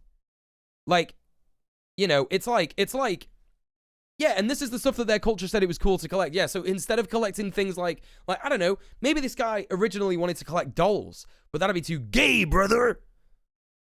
So he's like, fuck it, I'm gonna, like, live out my repressed gay fantasies, or not even gay fantasies, just, like, not particularly seen as masculine doll collection fantasy with guns. Imagine how much food they could have bought with the money spent on that guns. I don't think this family is struggling for food, but food they could have bought for other people? Yeah, defo. Is this better or worse than collecting Funko Pops? It's worse. Yeah, it's worse. Funko Pops, by the way, I mean. Funko Pops. Sadly, I dated a guy for a couple of months with like 20 guns. I'm so glad I'm not dating him anymore. He literally brought a gun into the bedroom with us. That would be the moment for me. That would be the moment for me. I would... If I was sleeping with someone and that motherfucker brought like a gun into the room, I don't care which country I live in, I'm out. I would have just left. I would have gone like, oh, I'm just going to go to the toilet, babe. Boom. Gone. See ya. I'm out. How am I going to get... Yeah, how am I supposed to get a boner with a gun in the room? What the fuck, dude? You know? Find it hard enough anyway. And you're bringing a gun in here? Anyway. So, yeah. It's just extremely sick. Like, these are my takes, I guess. If you wanted to know my takes on the America, you know, mass shooting stuff. Like, I've had takes like this on, you know, before. That might even be considered duress. I agree, actually, Lyra. I agree. I was flabbergasted when I was made aware that arms can be bought on credit. Of course they can. Of course they can. This is the disgusting thing. That kid, I don't know the ins and outs of it, but that kid, and here's the stupid thing. Here's the stupid thing, right? The Uvalde shooter, right? Waited until he was 18 to buy the gun, right? And the GOP have the audacity to say that gun laws wouldn't stop anything. But that guy waited until he was 18, which is the legal age that you need to be to buy a gun. So gun laws do stop people from doing some stuff. People will still break the law. You know? It's just like so bad. It's just so bad. Yeah, a gun law literally stopped him from doing it earlier. Yeah. This is why it's so obtuse. And this is why, if you were there on Red Planet on Sunday night, I was going off on one a little bit about how there's no point in presenting arguments to conservatives because they don't care about the arguments. They don't care. They know the evidence. You know? And they'll never turn around and be like, oh, well, you know, we had a look at the evidence that the socialists gave us. We had a look at the evidence that the communists gave us. And we had a look at it and we still disagree. They don't do that. They don't fucking do that. So you don't need to do that. If you're going to make videos, if you're going to like, well, just don't engage on Twitter. That's my biggest thing that I can say to anyone. If you really want to help your mental health and you're like an online person, if you're on my chat, if you're in my chat, you're probably a very online person. Just don't engage with these nerds on Twitter because they don't care. It's Jean-Paul Sartre's The Anti-Semite. When you argue with the anti-Semite, he knows his positions are absurd. He doesn't care about evidence. He doesn't care about collecting statistics and real data. He just wants to be an idiot anti-Semite. He doesn't care. So there's no point. When someone's arguing for that shit in general, there's no point. Don't bother. Save your fucking brain. You can make an argument against someone without them even being in the room. That's a great point. You don't reason people out of positions they've never reasoned themselves into. Right. That's a good point too, yeah. It isn't worth it. It's why I've always hated debates online. Well, this is why debate culture sucks. This is why debate bros suck. You know? And this is why debates always... Right, the first time that guy, and I'm not going to say his name because fuck him. This is the first time that guy, the first few times that guy did debate streams and they're like devolved into like name calling and bullshit like that. And then everybody started capitalizing on it. That's because they realized, oh shit, there's no resolution point to this. So there's actually not a point where we go, oh my God, we've won every debate. And whether they thought that subconsciously or actively, we don't know. But that's how it goes. That's how these debate fuckers go. And of course it devolved into just harassing people online. A debate streamer literally just made a video about Sophie from Mars. Just harassing her. All they do is get off on harassing trans people and people of color. You know? It's absolutely horrific. There's a reason why when Kat Black was getting harassed by Vorsh's community that they did it so intensely. She's a black trans woman. They fucking hate black people. They hate trans people. That's how it works. They just hate them a bit more pulled back. Like they don't show it that often. You know what I mean? The mask only comes off when, you know, they're a black trans person that like disagrees with them, right? You know what I mean? Please don't make jokes about committing violence even in video games. In the chat, please don't do that. If people continue to do that, I will ban them. It's in the rules. Don't do it. It can get me banned. If you're doing it in my stream, that means you're probably doing it in more vulnerable, marginalized people's streams, and you can get them banned too. So please don't do that. You're gonna get people banned. But yeah, this is why debate culture sucks. This is why. Anyway, we've gone on a big tangent, big tangent. But let's continue with the news. Instead, they stood outside the classroom for about 50 minutes. During that time, at least 2 students and teachers repeatedly called 911, begging for help. On Sunday, President Biden visited Uvalde, joining a memorial for the victims at Robb Elementary School before attending. This motherfucker, I'm about to flip a table. I'm about to flip a table. He is a demon. He is a demon. I can't be doing with it. I can't be doing with this guy saying someone should do something about guns. Someone should do something about the guns. Bro, you're the president. Someone should do something about all these anti-trans laws. Do you know how many executive orders Trump signed while he was in office? You've been there for 2 years, bro. You've been there for 2 years. A ghoul. An absolute ghoul. Gunman Master says the police suddenly get very careful when they know the person they're after actually has a gun. No, they don't, because they still shot him. Do you think Biden remembers he's the president? Yes, he does. Why are you making excuses for these people all of a sudden?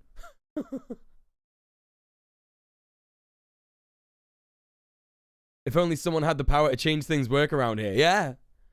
Someone's got to do something about these guns, Jack. Fucking load of shit. Mass at the local Catholic church. Biden said after the visit he hopes... Uvalde is an area with a majority Latino population. That's right. I don't want you to use Latinx because Latino people have said, please don't do that. So yeah, if anyone is wondering about just the Latino community has always been fine. So yeah. National Republicans will agree. What's a meme? What are you talking about? It's a meme. What's a meme? To bipartisan gun legislation. Meanwhile, Texas Democrats are demanding Republican Governor Greg Abbott take action on guns. On Friday, Texas Democratic State Senator... Spineless fucking bastard. Just like... I know that the Democrats aren't in power in fucking... I'm so like... It's just so annoying. What do you mean the Biden thing? What, it's a meme that he's old and his brain doesn't work properly? Like,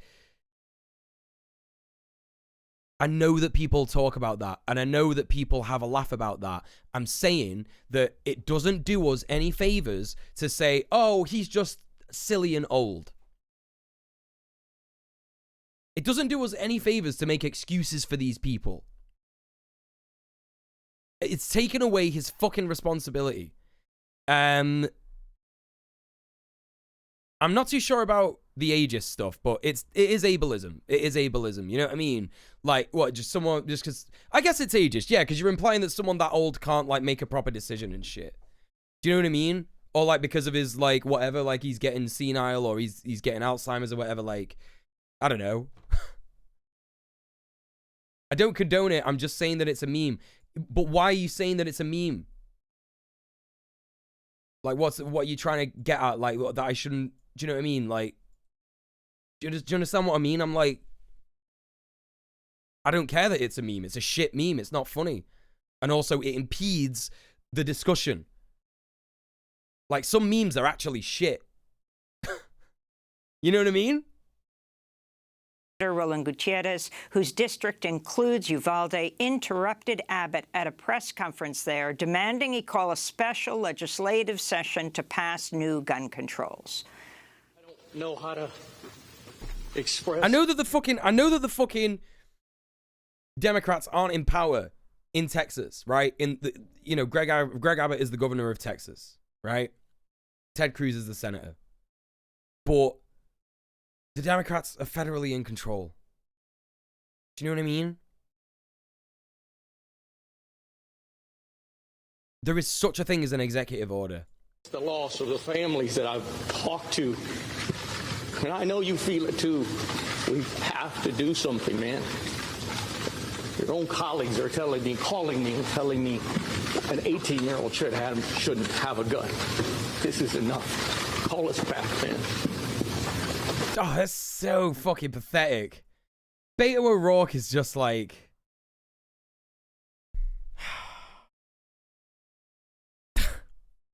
Such a disappointment.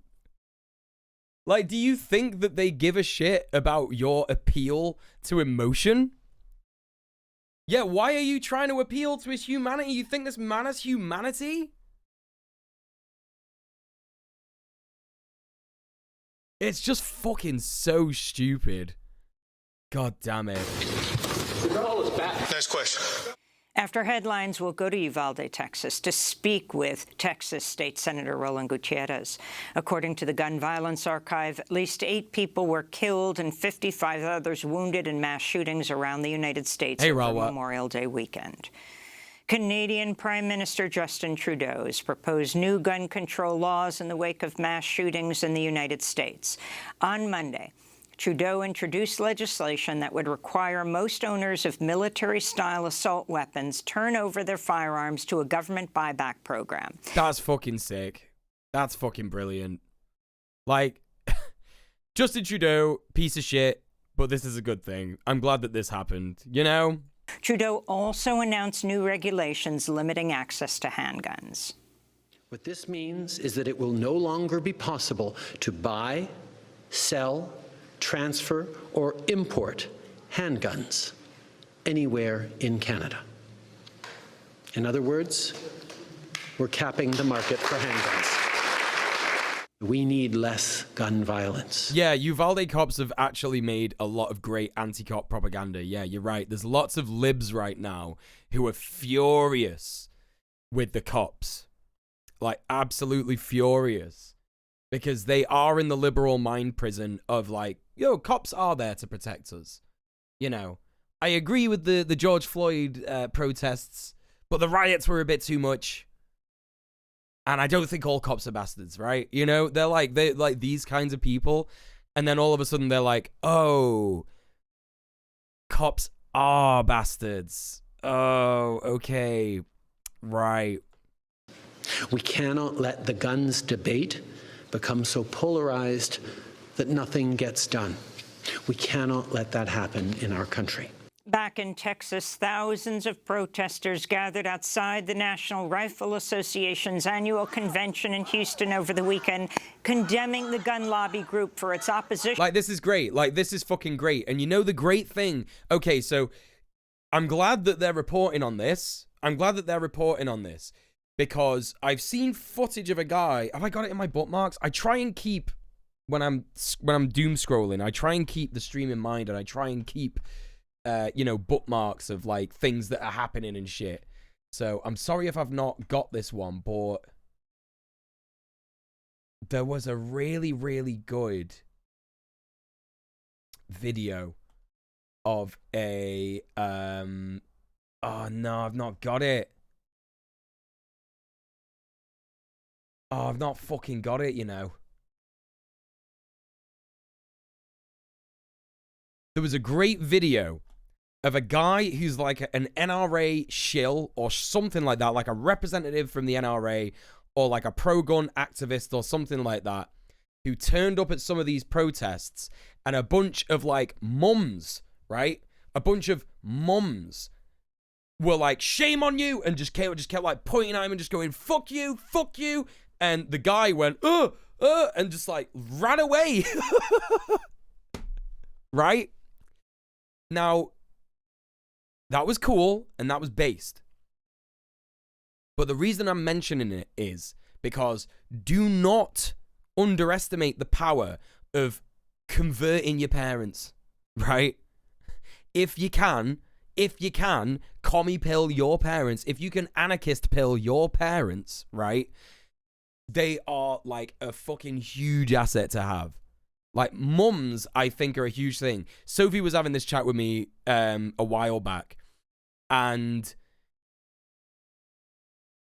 I think it's really important that we think about how mums have power. Like, if you're at a family dinner and your uncle is being, like, racist or whatever, the only person that can make him shut the fuck up, truly, is your grandma. Innit? Right?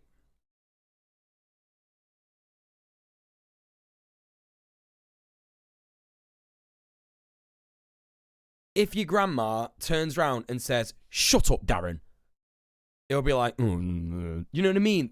You'll get like that response. You'll be like, fuck. You know? That's kind of how shit goes down. Sophie was absolutely spot on. when she said that. My greatest achievement was convincing my mum that the right and the police are enemies of the people. She absolutely loathes them now. I've realized that my mum is at the stage now where she understands how much damage she's done by voting Conservative. And I've spoken to her about fascism and stuff like that. When I start to bring up capitalism, it used to be when I spoke about like racism and fascism and shit like that, she would be like, I don't want to talk about it. I don't want to talk about it. And would like try and move the conversation on. Now we talk about those things at length. But when I bring capitalism into it, she's like, oh, whatever. You know, now she's like, I don't want to talk about that. So I have moved her to that point where she's like feeling bad about the fact that she doesn't know that shit. Right? And it does work. You know, my mum votes Tory, you know? And I'm so jealous, by the way, of all the people in the chat who's saying that their mums are commies and stuff like that. I love that shit. I'm happy for you. I wish, like, but my dad and my stepmom have come round. Like, they're like left-leaning liberals now, like socialists at heart. They just don't believe in a world without money. They just don't believe that that would be possible, even though it's existed and it did exist for thousands of years before capitalism, you know? So it's like,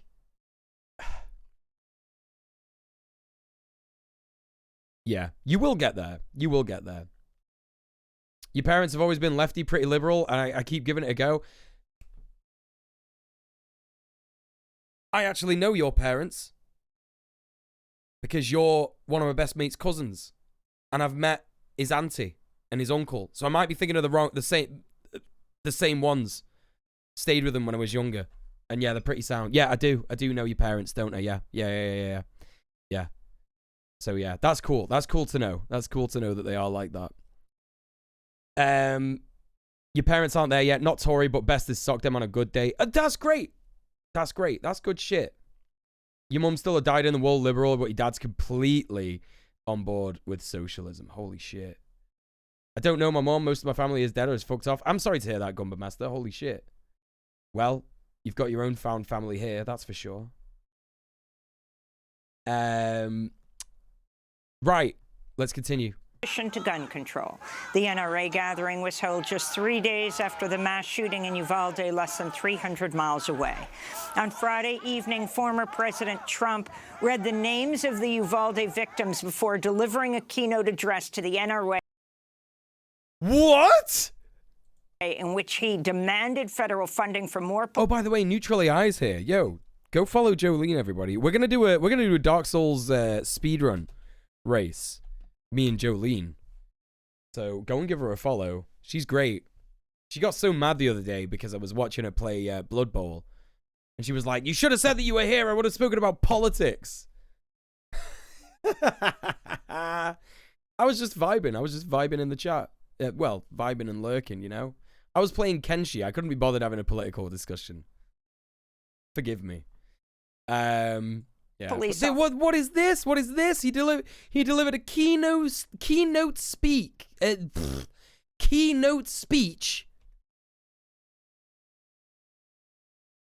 Former President Trump read the names of the Uvalde victims before delivering a keynote address to the NRA in which he demanded federal funding for more police officers and lethal weapons. And bro, this is what I mean, right? This is what I fucking mean. It's, oh god, this guy, like, I know people got mad when a while ago, people were like, oh, I miss Trump, man. Like, he said some of the funniest shit. But, like, that is, like, one of the funniest fucking things I've ever heard in my life. It's dark, but, like, it's like, that's like something that someone would write in a comedy sketch. Do you know what I mean? It's on the same level. Like, George W. Bush made, like, a few gaffes like this, but Trump is doing them daily. Like, on the daily. Trump is saying shit like this in his sleep. You know, George W. Bush was like, we're gonna get them terrorists, now watch this drive. But Trump is like, more guns, we have the best guns. It's terrible thing what happened. Terrible. Absolutely terrible. We shouldn't let things like that happen. This is a great country. So we need to give cops more guns. More guns, I say. You know, just incredible. Absolutely incredible. Yeah, we need every police cop officer to have a fucking rocket-powered gun. Rocket-powered grenade launcher. Schools. Classroom doors should be hardened to make them lockable from...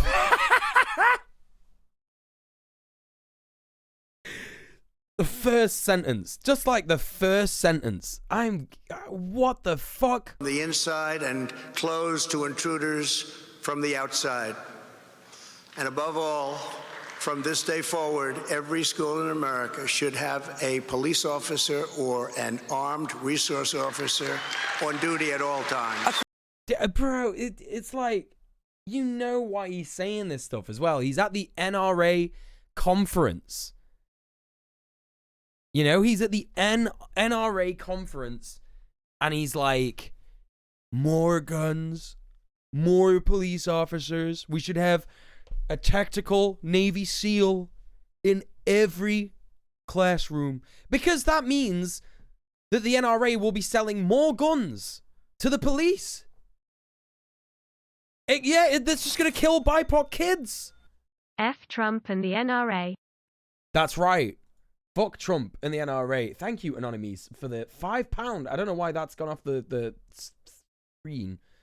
Sorry about that. Let me just move the alerts back on the screen. Thank you so much for subbing off Twitch. Thank you so much for the £5. Doors need to be lockable and windows need to be closable, like they already are. More locks, more guns. You know, all that shit. They know the armed resource officer doesn't work, but they're solely trying to appeal to their base. That's what it is, yeah. Absolutely. Yeah, Trump's like, we need... Every school needs anime mech suits. Shinji, get in the machine. In the school. That's what it is. That's what it is. Hi, Joe. How are you doing? What's going on? I am winning. Now that you're here. I got Joe in the chat. That's a win. Welcome in. Hey, Warrigu, how are you as well? There's a bunch of people popping in. Quill's here as well. Oh my god, Quill. Everybody go show some love to Quilliteful. Shinji, get in the school mech suit. Get in the robot. According to the Federal Election Commission, the NRA spent over $30 million on Trump's successful 2016 presidential campaign. Other speakers at the weekend NRA convention included Republican Senator Ted Cruz. The National Rifle Association is showcasing a fucking Browning. That's a fucking Browning. Jesus. They're going to be asking, like, schools to have these on every roof now so that they can take fucking pot shots at kids in lunchtime, you know? Or just have a fucking Browning MK-15 or whatever the fuck it's called. You know? Yeah, I watch Beau with the Fifth Column, Ralwat, yeah. If you're on about Beau with the Fifth Column, I know that guy. Hey, Chimera, how you doing? The commander's sub off Twitch. There you go. Gotta get an Ed 209 in every school. I fucking love that reference. Yeah. This is why RoboCop still fucking stands up today. RoboCop is like a timeless movie about fucking capitalism and how it like, you know, kills people wantonly and it doesn't give a shit. We just need autonomous gun turrets in every corridor. Yeah, RoboCop is actually more accurate today than it was in the 80s. Yeah. Verhoeven was a visionary. Although I've not seen his new film. What's his new film called? Benedictine or something? It sucks that film is still so relevant. It does. Like, if they could do that, by the way, if they found out a way to do that, what they do to, I can't remember the fucking actor's name. Henry something? Henry thing. He's in Naked Lunch as well. I can't remember the guy's name. If they do that, If they found out a way to get like a dead cop and put him in a fucking machine suit to make him a super cop, they'll do it. Chimera, thank you so much for the 10 quids. Oh my god, I've not even figured out what the incentives are for this month yet. We know that when we get to the halfway part, so when we get to 400 quid, movie night is unlocked. And I don't know what the full incentive is yet. We'll decide. We'll decide over the month. We'll decide over the month.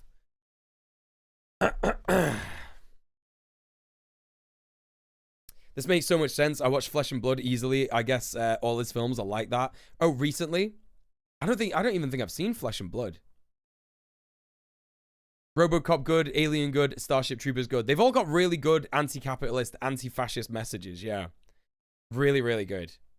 And you will appreciate the anti-capitalist stuff.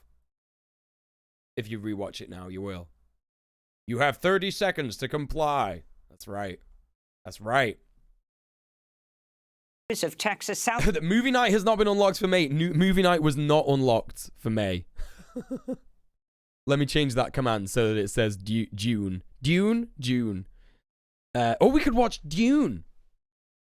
That'd be nice. We could watch like Dune, but not the Timothy Chalamet one. We'd be watching the David Lynch one if we did watch it, by the way. That's just what's got to happen. Someone asked me in the chat earlier, what was the save or shave final ratio? And it was 3,900 to 3,200 in favor of save. Dune for Dune?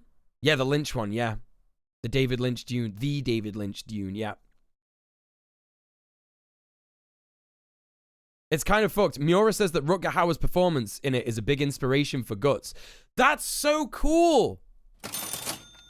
Wait. Rob, thank you so much for the £10. Wait, you don't mean Blade Runner. You mean in that film.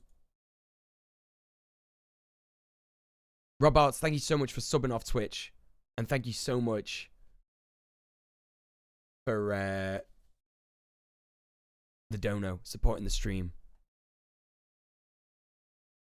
I did. I'm not sure how much I want the D slur in chat. Do you know what I mean? Like, because even though I'm queer and, like, I can say the F slur if I want, I still don't say it. I still don't want it in my chat because, I don't know, I just don't want a you know? But I did see you post that film the other day. We'll have a look at that for sure. Yeah, no worries. Rutger Hauer's in Flesh and Blood. Okay, well, I'll have to check that out. But Miura, I'm not, like, if Rutger Hauer is a piece of shit in Flesh and Blood, I'm not surprised because Guts is a piece of shit. And he does, you know, realize later on in the story that he's letting his trauma turn him into a piece of shit. You're dropping all the slurs tonight. Latinx is not a slur. It's not a slur. Latinx is a misunderstanding. All right, Big Cub. Thank you so much for being here. Thank you. I think you should have shaved off 10% of the beard for each $100 it lost by. Well, that's no. You can recommend that film? Okay, cool. Cool.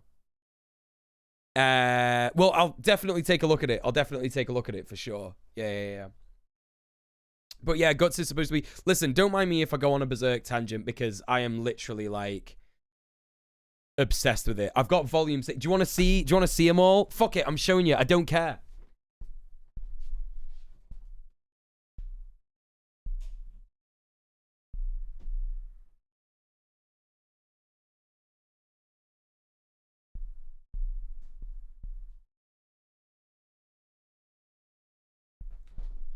Chat, these are fucking heavy as fuck. These are fucking heavy as fuck.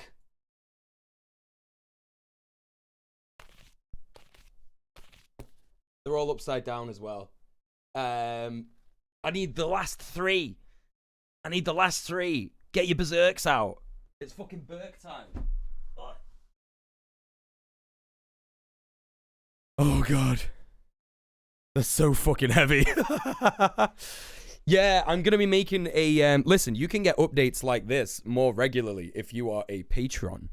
A patron on my Patreon. And now read them to us. I couldn't read you the whole. I couldn't read you the whole of the Berserk, but it's so good. It's so good. I'm gonna be making a video on how Berserk is queer as fuck in many different ways, and that's that's the reason that I'm gonna finish the anime. I'm not gonna be doing it. I'm not gonna be doing the video until I finish. Not the anime. I'm not gonna be doing the video until I finish the manga. Until I finish reading it. Because I wanted to make sure that the queerness was still in the manga. Now, I'm obviously not going to speculate on Miura because he's dead, unfortunately. Rest in peace. But if he's not gay or gender, if he wasn't experiencing a lot of gender or a lot of gayness in the back of his mind, then he certainly knows a lot about it. He certainly knows a lot about it. You know what I mean? Because I think the most prevalent thing for me is that I am like big manga like number 6 into the story. And most of the gayness is in like the Golden Age arc, which covers 2 big deluxe volumes, maybe even 3, where it's about like how Guts becomes the way that he is, like you know, and his involvement with Griffith. And there's so much gayness between Guts and Griffith, and it's just like, and it's confirmed that like Griffith will fuck a man, like it's literally confirmed, like he like fucks a guy for money. So it's like, you know, he's at least been around a lot of queer people, absolutely, yeah. And I'm like, volume number 6, not volume, deluxe volume number 6, and Puck, the little fairy guy that's like the comic relief, he is still like talking about how there is something else there about John Berserk. There's something else there about Guts' feelings towards Griffith. He's like anger, hatred, betrayal, jealousy, but there's something else there. And you know exactly what it is. And you know exactly what it is. So, you know. Griffith gonna bone. That's right. Yeah. Yeah. I have the standard manga up to volume 30. Ah, okay. Nice. Should really read Berserk. Been on a big dark fantasy body horror binge lately. You should. It's great. There's a lot of heartfelt feeling that covers like Casca talking about her gender. I'm absolutely going to be talking about that. But of course, I'm going to be getting guests on. And, you know, I'm not going to talk about how Casca is possibly a trans man when I'm a cis man. You know?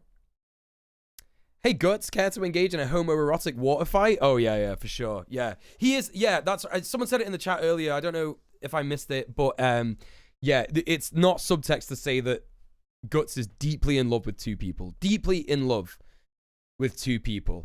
And one of them is Griffith, yeah, absolutely. Dakota Republican Governor Kristi Noem and Texas Republican Governor Greg Abbott, who appeared in a pre-recorded video. Musicians Larry Gatlin, Lee Greenwood, Larry Stewart, and Don McLean canceled planned appearances after the Uvalde shooting. In Eastern I've joked that the solution to save the world was they all had to have sex. Yep. When that goes live, I'm sending it to my old boss at the comic shop so fast. Oh, yeah, really? Yeah, I can't wait for you to see it. It's going to be my first ever, like, video essay. So I hope it's not too wordy for my regular audience. Because it is a hyper-focus of mine. So I understand if you won't be able to, like, concentrate on it. I understand if it'll be too much for you to watch. Don't worry about it. I won't be mad at you.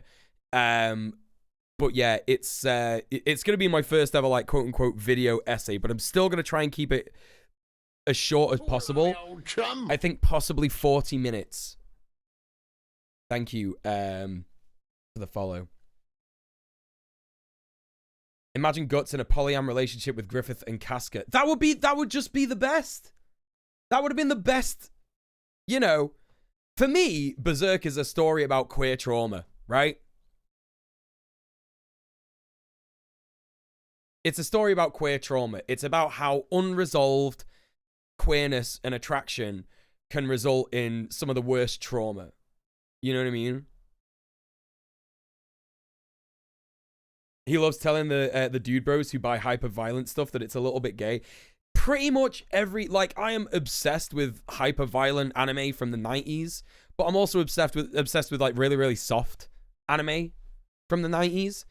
And it's always got subtext. Like, that's the thing. It's like... So, one of the most, like, hyper-violent, weird bits of media that I really, really like is called Tetsuo, the Iron Man. And if you've ever seen Tetsuo the Iron Man, it is so good. There's basically... I'll just give you an example, right? Of one scene in Tetsuo the Iron Man. There's a scene where... Basically, it's a story about how a guy gets infected with iron, right? And like, iron starts to take him over. He starts growing like an iron face and shit like that, right? And there's a scene where he's with his girlfriend partner, and his dick becomes a fucking drill, like a massive drill. And he's like, no, stay away from me. And she's like, I love you though, I love you. And he's like, okay, you want to see it? And then he goes like absolutely mental. But then she ends up like, you know, kind of like being turned on a little bit by it. And then he's a little turned on, but then he like passes out. But then when he wakes up, she's like been fucking him while he's been asleep. And she just fucking like dies because he's just killed her with his drill cock. It's mad.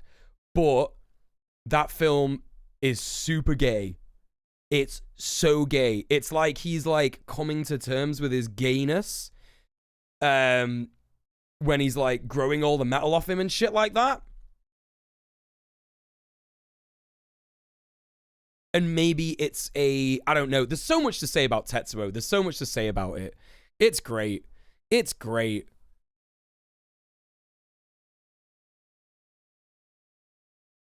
She was extremely thirsty, yeah. Very body horror in a gay way, yeah, because he's like he's like terrified of his cock. I could do a Tetsuo video. That would be good. Yeah, maybe that could be the next one. If the Berserk one does well, I'll do a Tetsuo one. Why not? Everybody loves it when leftist political commentators do videos on media and why it's fucking gay. Do you know what I mean? So fuck it. I'll do that. The people want it. I'll do it. I'll make you watch weeks and weeks of like topical political coverage about how you should go outside and do activism, and then every twice a year or once a year I'll do like a gay media thing, right? You know what I mean? You watched Raw last night, which was great. I really want to watch Raw. It's by the same person who did Martyrs, right? Really want to watch that. Really want to watch that. Oh, I can't believe Joe just coming in here. She comes in here talking about John Burke and fucking stunlocks me. Like, look, we've had this image about the fucking NRA convention on screen for like an hour. Right. Crane. Right. We're getting the news done. The news, we're getting it done. It's like Brexit. We're getting it done.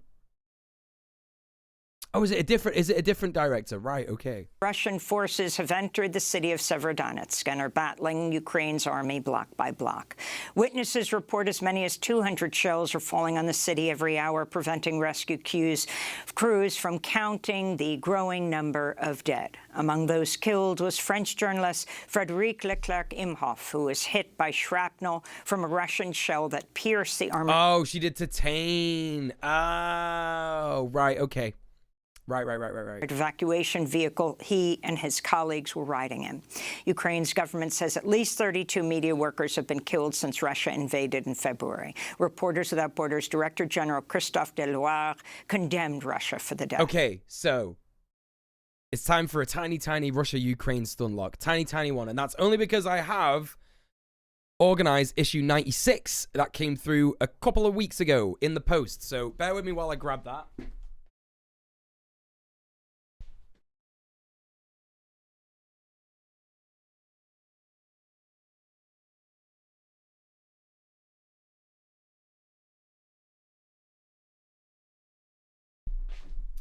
These are fucking great. These are fucking great. These little zines that they publish. This is the most recent one. This is Organized 96. They've always got cool artwork as well. They've always got really cool artwork. Definitely, definitely, definitely check out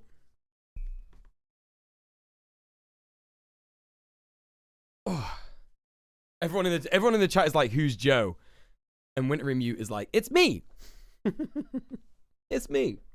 Yeah, that's who I was talking about. Sorry. And you can become a patron of theirs.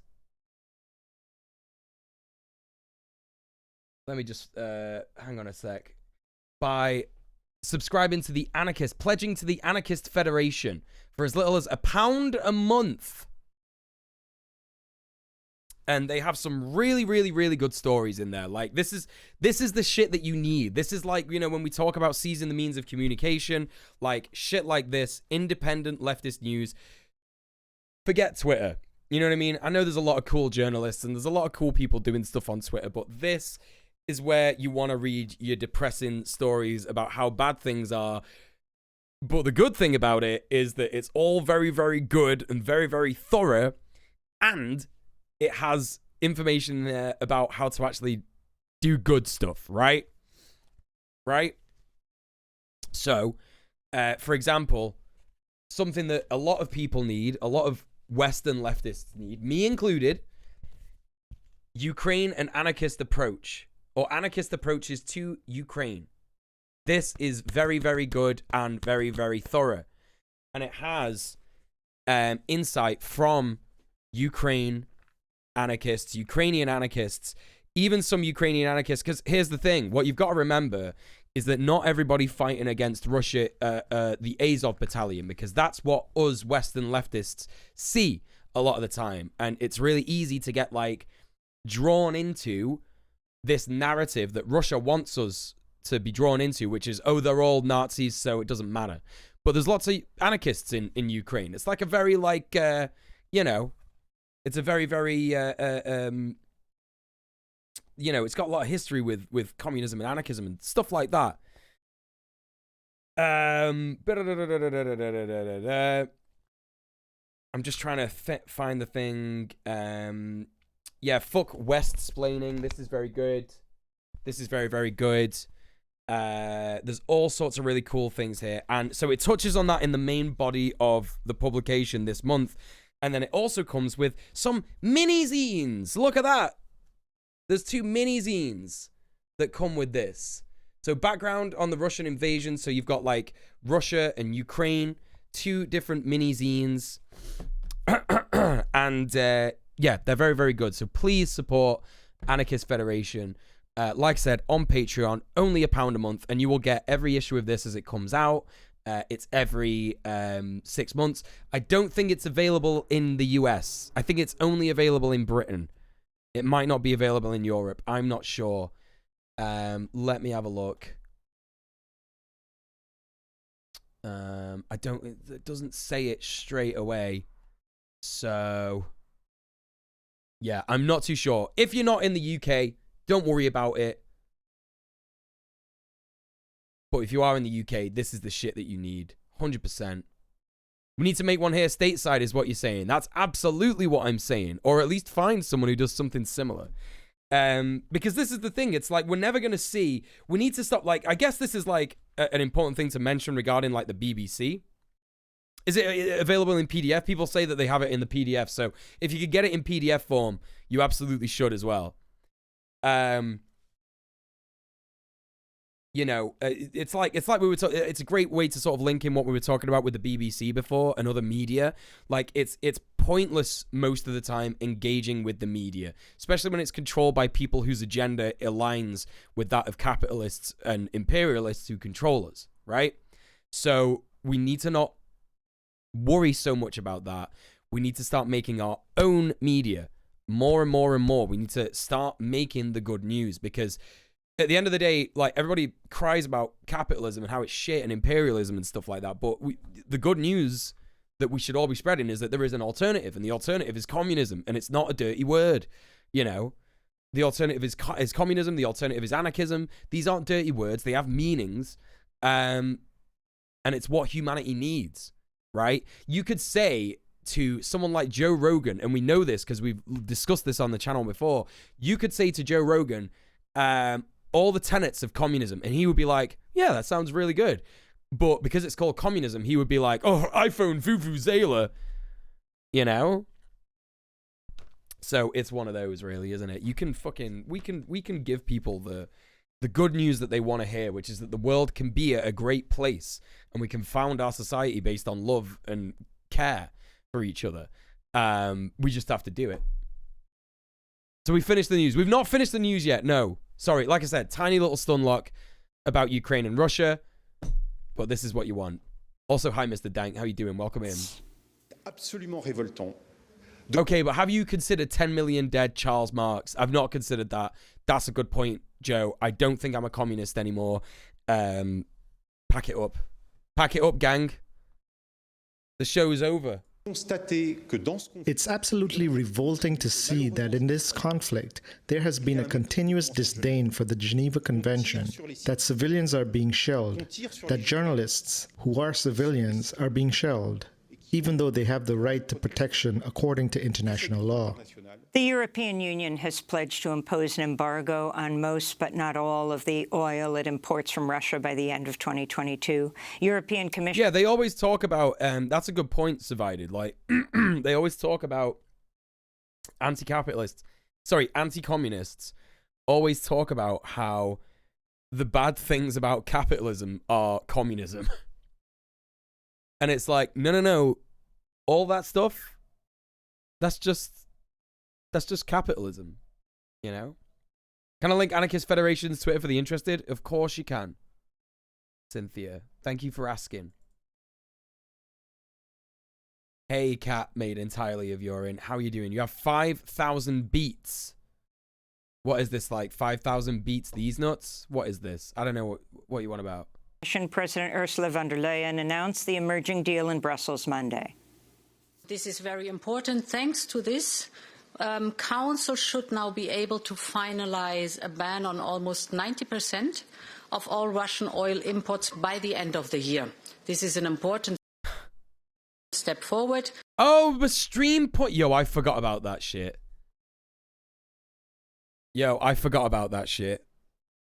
I need to change these. Oh, I need to stop saying that as well. My ADHD hates that. I'm not changing anything about my stream until I get ADHD medicine. I'm not doing it. Yes, my head has been gentrified. It's happened. It's happened. Wait, did someone just message me on Steam? Oh, it's a client update. Okay, whatever. What are stream points? Don't worry about it. Don't worry about it. Nothing.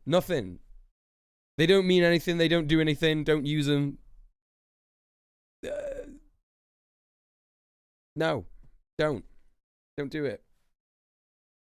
Oh, God. Right. You don't need to see my Steam. Okay. Right. The EU's embargo would still exempt oil delivered from Russia by pipelines. It also grants Hungary a near-total exemption. Sorry, I had a comment about this. Council should now be able to finalize a ban on almost 90% of all Russian oil imports by the end of the year. This is an important step forward. The EU's embargo would still exempt oil delivered from Russia by pipelines. It also grants Hungary a near-total exemption after authoritarian Prime Minister Viktor Orban refused to cut back on Russian oil import. It doesn't mean anything. It doesn't mean anything. It doesn't mean shit. Viktor Orban's like, nope, not doing it. No, I'm sorry. We hate the gays. We love Russian oil. Like, we love Russia because they hate the gays. So we're still having it. And the EU is like, okay. This is why the EU actually does suck. This is why the EU actually does suck shit. It's so shit. It's such a shit block. You know? Like, Jeremy Corbyn was right. Labour should have ran on Brexit. They should have said they're going to get Brexit done. It would have changed the nation. Yeah, we're finalizing a total ban on Russian oil unless you just don't want to. Unless you just don't want to. Iran's military has seized a pair of Greek oil tankers. My recovery is going really well, thanks, Mr. Dank. I'm gonna start doing exercises tomorrow. Finally, after like a year. Well, it's been a month, but you know.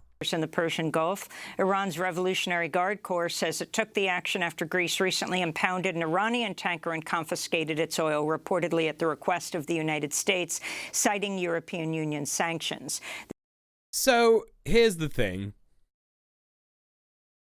At this point in time, the EU and countries in the EU, especially Greece is one of those countries where they just seem to be the focus of a lot of imperialist agenda because they are so close to the Schengen zone. You know, the border wall between the imperial periphery and the imperial core, right? So it's like, why are they just like taking an Iranian fucking oil tanker? And now they're going to go to war with Iran. Because Iran has been like, fuck that shit, and blown up 2 Greek oil tankers. And now there's going to be war with Iran. This comes as talks between the Biden administration and also, it's important to remember, right? It's important to remember my evergreen tweet that lost me a lot of followers, even though I was completely right. And people got more mad at the things that I didn't say, that when they brought it up with me, I actually agreed with them, than what I did say. And that is that we never see the amount of shit pop off about countries like, you know, Somalia and Yemen and Palestine, like all these countries that are at war with the imperial core. We never see people go as crazy as they did about Ukraine and Russia about this stuff, right? And that's not to, I'm not minimizing the Ukrainian people's struggles, of course I'm not, but it's a critique of imperialism and liberalism in the imperial core, you know? Like, Greeks gonna go to war with Iran now. The US literally invaded Somalia last week. No one even knows about it. No one's even talking about it. Because they don't fucking care when it's a black country. They don't care when it's a Latino country. They don't care when it's fucking, you know, anywhere that's not in the imperial core. Ukraine was close enough to the imperial core and white for them to care. But no one gives a fuck that they're dropping bombs on Somalia now. It's the news media. Yeah, that's right. Yeah, it's fucked. I'm not very up to date with the news cycle. Well, you will be now I've started streaming again. This is my whole shtick. This is my whole shtick. Current events and goblin mode. And Iran, aimed at restoring the 2015 Iran nuclear deal, have stalled. In Brazil, at least 91 people are confirmed dead, with many more missing due to massive floods and landslides. Where does one even find the good news? Red Planet. Kara Chats, twitch.tv/Kara Chats, every Sunday, 8 p.m. UK time. Red Planet. Learn the good news about communism. You can change the world. You can change the world to be a better place. There you go. Caused by heavy rains in the northeastern state of Pernambuco. Poor communities living in favelas in the city of Recife were among the most impacted, with landslides wiping away homes built on hillsides. Similar disasters have been recently reported in the mountains of Rio de Janeiro. You're already watching Red Planet? I thought you were kind of new. Was it your first episode on Sunday, or have you seen more than that? and other regions of Brazil as the country experiences more severe rainfall caused by the climate catastrophe. In Mexico, does that link work, by the way? Agatha made landfall in the southern state of Oaxaca Monday afternoon, becoming the strongest storm ever to make landfall in May. You've been watching the VODs. Well, good shit. I'm glad to hear it. In the eastern Pacific.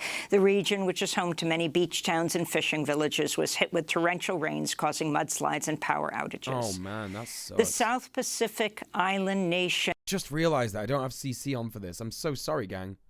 ...of Vanuatu has declared a climate emergency.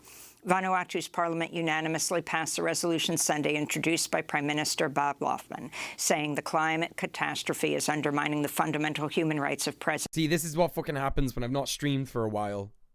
Fucking idiot. And future generations. Speaking to Parliament Sunday, the Prime Minister said... Really looking forward to this week on Red Planet. My cousin is Maori. Yes, this week on Red Planet is going to be cool as fuck. Our co-host, resident Indigenous boy, Tim, a.k.a. Conquest of Dread, is going to be hosting the Indigenous panel. Really excited. We're going to have a bunch of Indigenous people on, mostly content creators, I believe, from around the world, different, Indigenous cultures. It's going to be really, really good. I can't wait to watch it. It's really, really good because this is something Tim was talking about recently. I can't remember if it was on the charity stream or this Friday. Is that like, lots of people are just like, oh yeah, Indigenous. Do you know what I mean? Like, we need to support Indigenous people. But really, the words that you should be using are things like, oh, we need to be supporting the Sioux people, the Cree people, the Maori people. Indigenous is not just like a catch-all term, for just like, a lot of different, widely varied and different cultures, Said Vanuatu is already disproportionately impacted by rising sea levels, devastating tropical cyclones, and other severe weather patterns triggered by the climate crisis. Yeah, no worries, Shafiq, no worries. The air is already too hot and unsafe. We are in danger now, not just in the future. Catastrophic heat waves and bushfires, droughts and crop failures, and cyclones and coastal flooding are affecting Vanuatu and reaching around the globe. Coral systems are dying, and the world is now facing the 6th mass extinction in history. It's countries in the imperial periphery that are going to be leading the fight against climate change. Not just countries in the imperial periphery, but Indigenous people, like in, I've forgotten the name of the tribe, but in northeastern Canada, near what is now known as British Columbia. Wet'suwet'en. The Wet'suwet'en people are doing a lot of, stopping pipelines from being built. Lots of Indigenous people in the Amazon and what is now Latin America, resisting forestry, intense deforestation in the Amazon.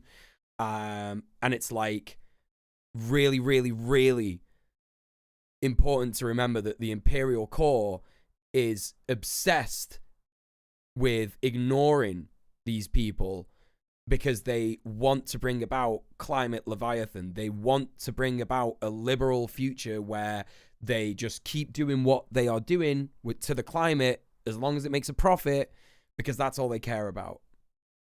In Colombia, leftist presidential candidate Gustavo Petro will face off against right-wing businessman Rodolfo Hernandez in a runoff election in June. Petro won Sunday's first election round with just over 40% of the vote, less than the majority needed to declare a first-round victory. In a surprising result, the far-right candidate Hernandez placed second. Hernandez is a real estate tycoon who once called himself a follower of Adolf Hitler. Petro is... What? He's a what? Second. Hernandez is a... Hold up. Will face off against right-wing businessman Rodolfo Hernandez in a runoff election in June. Petro won Sunday's first election round with just over 40% of the vote, less than the majority needed to declare a first-round victory.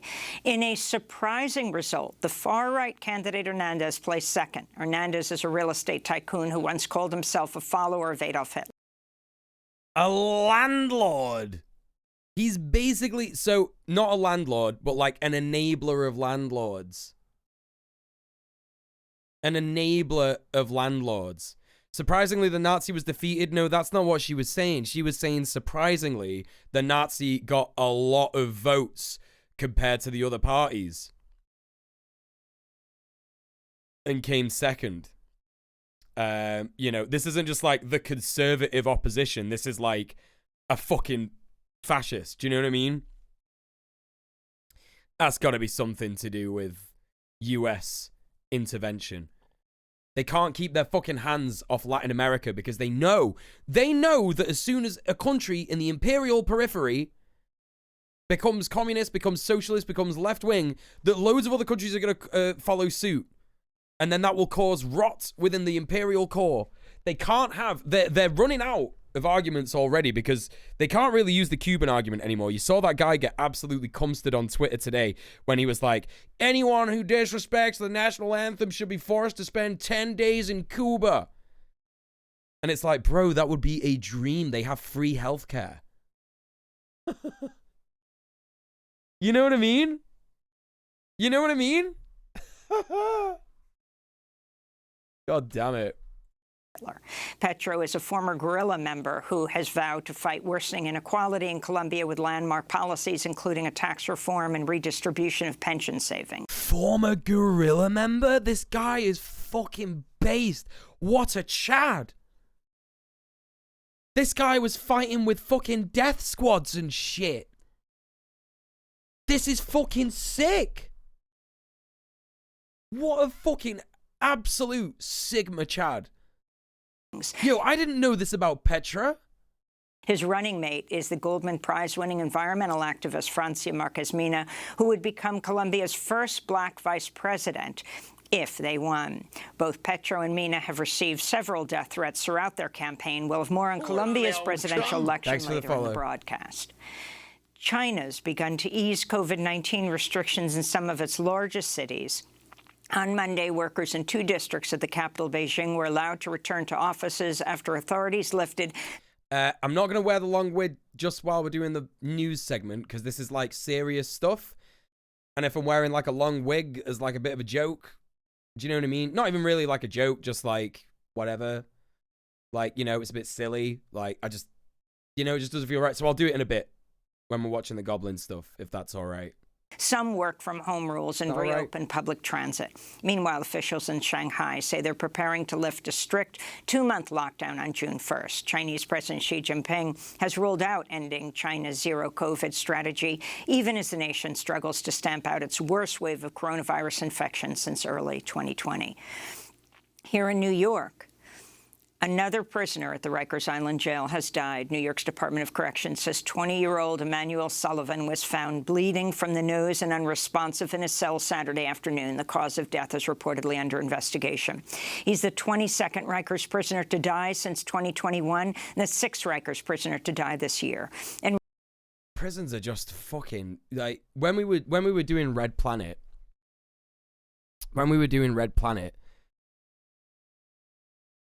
And we were looking at a bewitching revolution.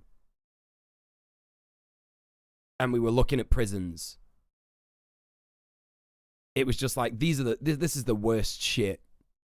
This is absolutely the worst shit that exists under capitalism. It's just basically slavery.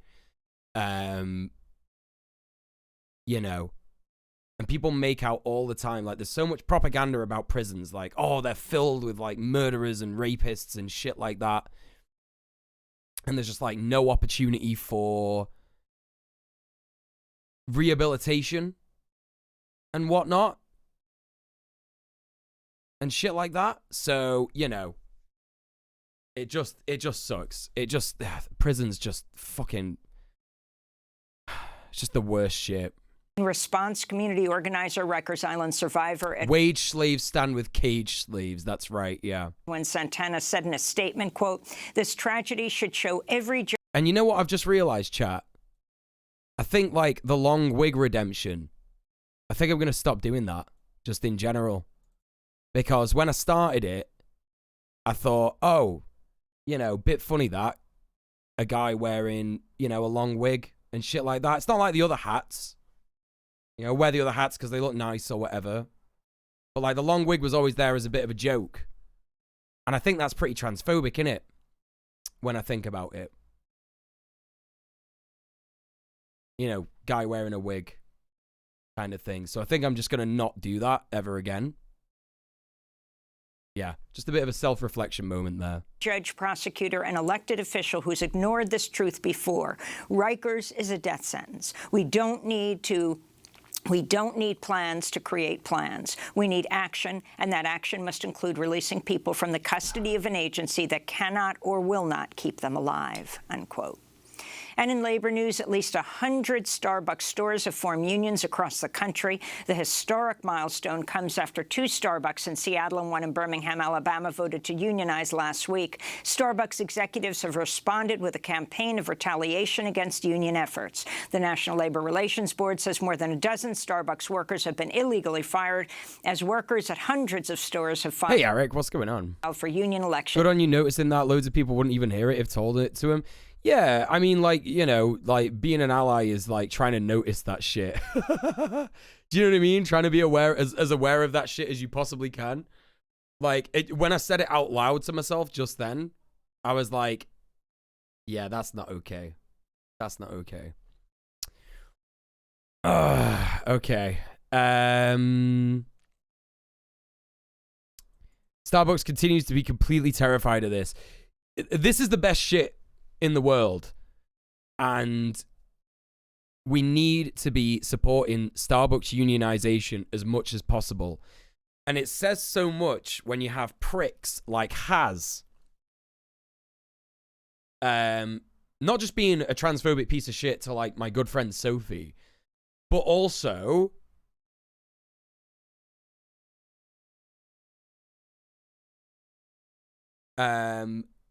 just saying things like unions are a waste of time.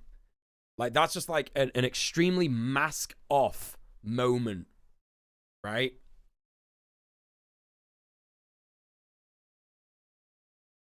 Because unions are literally what created the Soviet Union. Soviet Union literally means Soviet, right? Soviet means Workers' Council. You can ask Tim about this. You can watch Tim's videos, Conquest of Dread. Soviet just means Workers' Council. Is Haz correct about anything? No. See, this is what I'm saying about his followers believing that they are, like, going to revive the USSR or some shit, right? But the USSR exists because of workers' unions. It exists not just because of workers' unions, because of tenants' unions. Right? And this is the thing. It's like, it doesn't matter how much you try. This is why I'm convinced. This is why I'm convinced that it doesn't matter what happens. We're going to get a form of communism. It's going to happen. Right? It's going to happen. Because however much they've tried to prevent this from happening, it's happened. It doesn't matter how much they've tried to stop unionization from being a thing, because they know that that is what leads to communism. It keeps just happening. And you can't stop it. You actually physically can't stop it without doing massacres. And they would have to try and do a whole heap, because, you know, the media are really, really good at one thing, and that is attacking minorities, right? That is attacking marginalized people. We see it against anti-trans articles, anti-trans news pieces all the time. We see anti-Muslim news pieces, anti-black news pieces, anti-climate activist news pieces. Like, the anti-climate activist stuff is like the bridging gap, right? Where they're gonna probably try and do it in the same way that they do climate activists, because the way that they talk about climate activists is like, oh, it's a bit silly, isn't it? It's a bit childish, right? Really childish, wanting to stop climate change. So they'll probably go for like the same angle. It'll probably be like something along the lines of, oh, you're just whatever. You're just like really fucking lazy and you don't want to work and you're all fucking scrubs and shit like that. Do you know what I mean? It'll probably be like a similar angle, but they would find it hard to inspire stochastic terrorism against these people. And the more and more that it gathers momentum, the more and more of a threat it will be, more of a threat than ever, right, to capitalist society, that they'll have to focus on it. You know? And hopefully a good added benefit of that is that they'll stop attacking marginalized people because of that. You know, everything good comes from unionization. I'm fucking telling you. 100%. 100%. Nothing bad can come of this at all.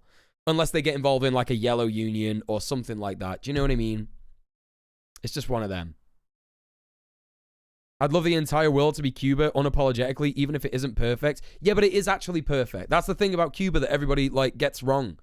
Is that they're like, oh, it's got a lot of problems and shit like that. And it's like, no, the problems that exist only exist because of the blockade. The reason that they have cops is because of fucking the capitalism that is like enforced upon them. Do you know what I mean? And the cops are bastards because that's how it works, you know? Cops and shit like that, they'll all just go away, you know, after communism, because the less crime that happens, the more people will be like, why do cops exist? And the more cops will be like, why am I a cop? You know? It's hard to know what Cuba would be like without embargoes. I don't think it is hard at all. I think it would be like Star Trek. It would just simply be like Star Trek. You know? You've got to ask yourself why Cuba is so demonized by the entire fucking imperial core. Like, even in the UK, they get mad at Cuba. They talk about Cuba and shit like that in the same light that they talk about, like, Jeremy Corbyn and, like, Corbynistas and whatever, right? No, not like, no. I'm more talking about, like, next generation. The next generation. TNG Star Trek. And I think Deep Space Nine is supposed to be good as well. I've not seen that one, though. Not original series. Original series had some good stuff in it. Like, some good actual, like, communist ideas in it and shit. But, a bit problematic. You know. Gay Earth communism, yeah. So, anyway, listen, I got digressed a little bit there. Anyway. Since December, when a Starbucks in Buffalo, New York, became the first unionized store in the United States. And those are some of the headlines. This is Democracy Now!, democracynow.org, The War and Peace Report. I'm Amy Goodman in New York, joined by Democracy Now! Co-host Juan Gonzalez in New Brunswick, New Jersey. Hi, Juan. Hi, Amy, and welcome to... Well, there we go. We've done the news segment, gang. It's fucking done. How'd you feel about that? How do you feel about that? We did it. Yeah.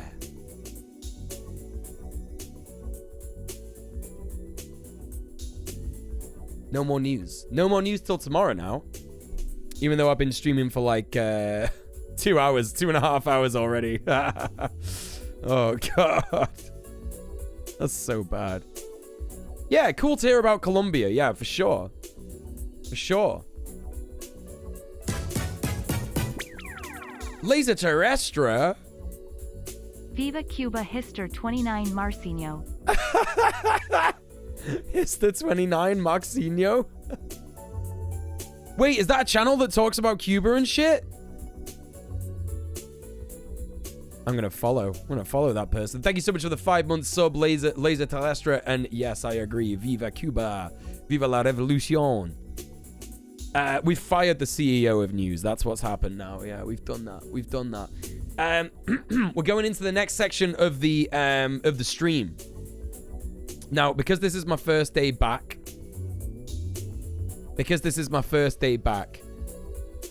We're not gonna be... I wanted to watch FD Signifier's video on the manosphere. A Brazilian communist. Well, I'm gonna watch that person anyway. That's fine. Thank you. I really wanted to watch FD Signifier's new video on the manosphere. I've heard people are getting mad at that video, and I want to check it out. I don't mean good people. I don't mean good people are criticizing it. I mean like dickheads are criticizing his video a lot. So I want to take a look at it. I don't want to take a look at it for that reason. I want to take a look at it because it's an FD video, right?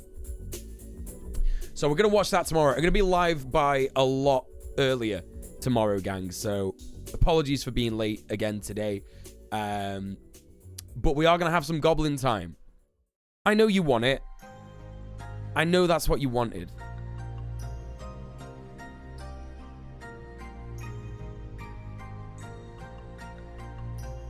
It's time.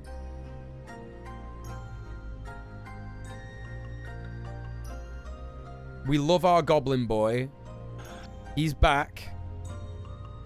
We've got another video where he starts it with... I've just got his face on the other screen right now, and I can't stop laughing. Already, it's great. Gree! Subjects of Lamet, your time has come. Our glorious moment of revelation is upon us. Let us bask in our newfound glory. Gree, thank you so much for the 7-month sub. Now, Gree is a wonderful member of the community that did a lot of research on crusty goblin guy Druid Mark, who you're going to see a video of at the start of this next segment. And Gree has been chomping at the fucking bit to show me another weird guy that he found. So we're going to be watching a bit of that. We're going to be watching a bit of that as well. So Gree, DM me that shit. You've got me in Discord, so give me a DM. We've got a new goblin guy. I don't know if he's specifically a goblin guy, but he's a weird guy that we're going to be taking a look at. So very excited. Very, very excited to see what Gree's got for us. Gree's been working away in the content mines like a little gremlin. Very excited. Very excited to see what Gree has dug up for us. So, yes, we'll be having a look at that in a little minute. But for now, it's time to check out a little bit of Mark. Some, what do you call it? Some traditional goblin time. Here he is. If you've never seen... You don't need DMs, got an entire introductory video for you to see, just link it here. Okay, link at me. Yeah, link at me, and we'll watch it in a sec. We're working our way down the goblin iceberg. Yeah, there's a... Yeah. Erwin Saunders was just the...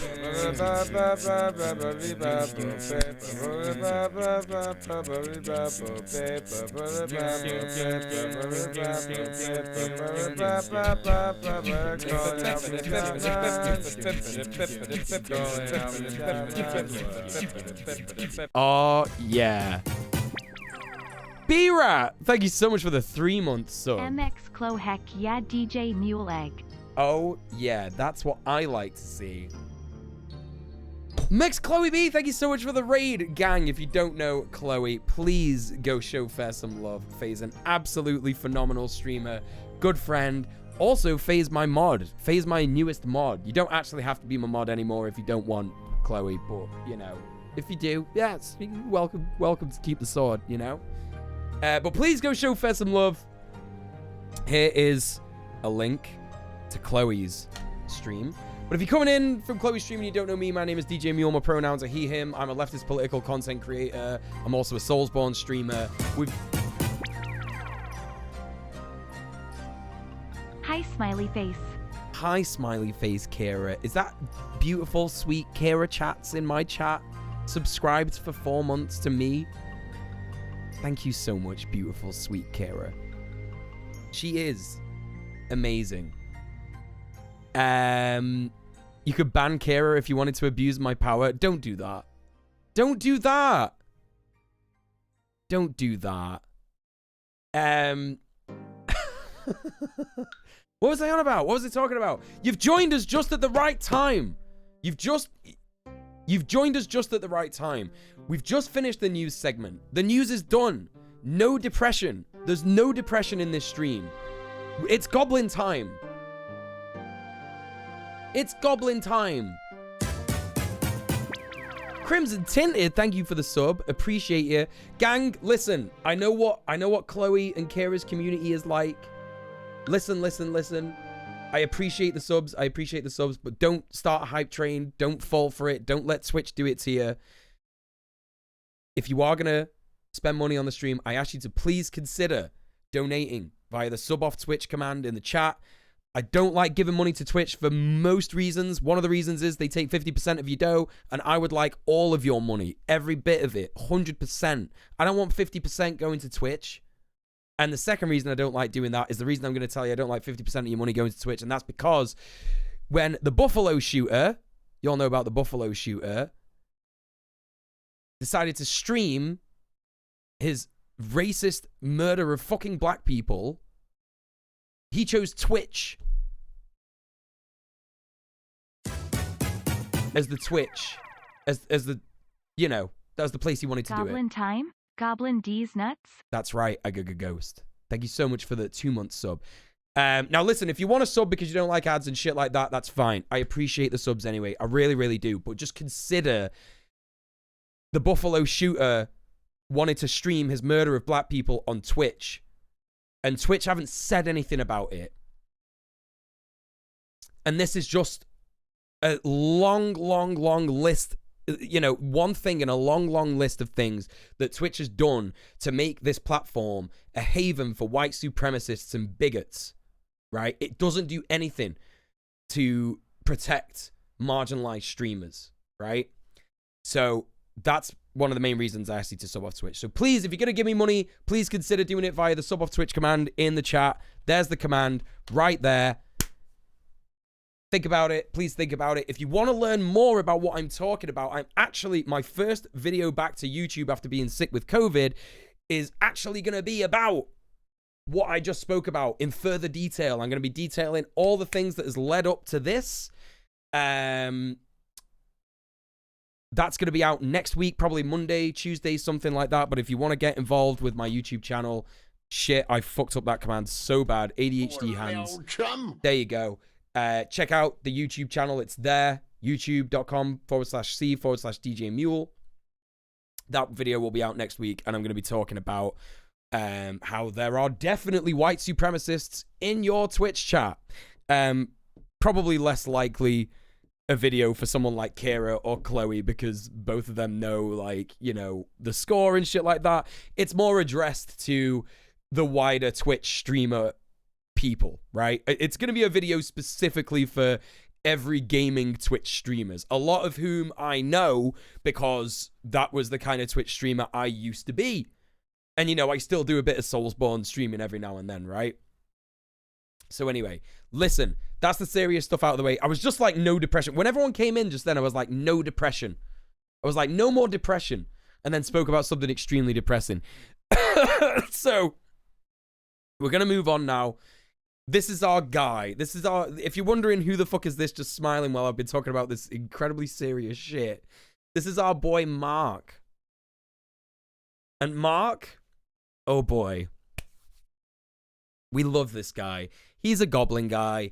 He is just a really crusty, this is a type of guy in the UK. If you don't know about Mark, if you don't know about like crusty goblin guys, this is just a type of guy in the UK. If you live in the UK for any amount of time, you'll come across a guy like this. He's wonderful.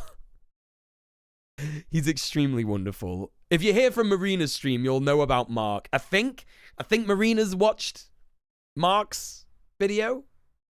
So yeah, no idea. Anyway, the basis of this guy's content is he just like walks around and like says stuff and thinks that elves are real and pixies and trolls and shit like that. He's our favorite gender fluid druid. That's right. That's right. He does wear feminine clothes a lot of the time. It's on his Instagram. He doesn't do it in his videos, but he does have big rings, you know, and, you know, big hoops, which, you know, look really good, to be fair. What's this? Regardless of the speed of the takedown, they came here first to stream the violence.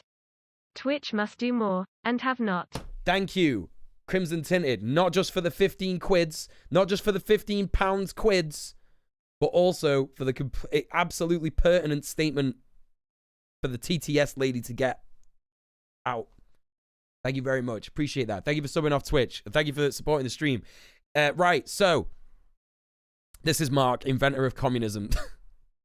I'm going to stop talking, and we're just going to watch the video. You'll know exactly what kind of guy this guy is as soon as he starts talking. So here we go. Hello and welcome.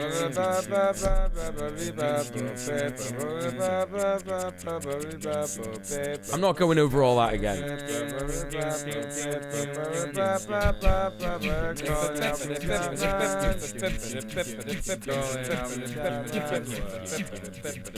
Zimmerman! Thank you so much, Conrad, for the raid. How are you doing? What's going on? I'm not gonna be allowed to watch a video tonight. Just got another. I just had like 2. You're the second raid in a row, but thank you so much, Conrad. I appreciate you. Thank you so much. Please go and follow Conrad Zimmerman. That Conrad Zimmerman. If you're not already, an absolutely phenomenal streamer, friend of the stream. Really, really fucking cool. You were doing some satisfactory. Well, I hope that was satisfactory for you. Welcome in. If you're coming in from Conrad's stream. My name is djmuel. I'm a leftist political streamer. I am also a Soulsborne streamer. My pronouns are he, him. We're watching Goblin content. We've done a bit of news. We're watching the Goblin content.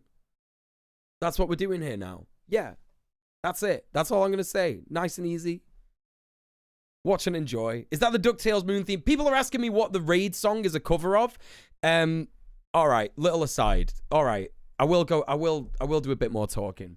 Let me have a bit to drink first. Hang on.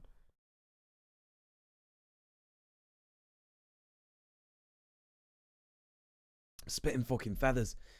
Right, so when Twitch announced that they were cracking down on DMCA stuff 2 years ago, one of my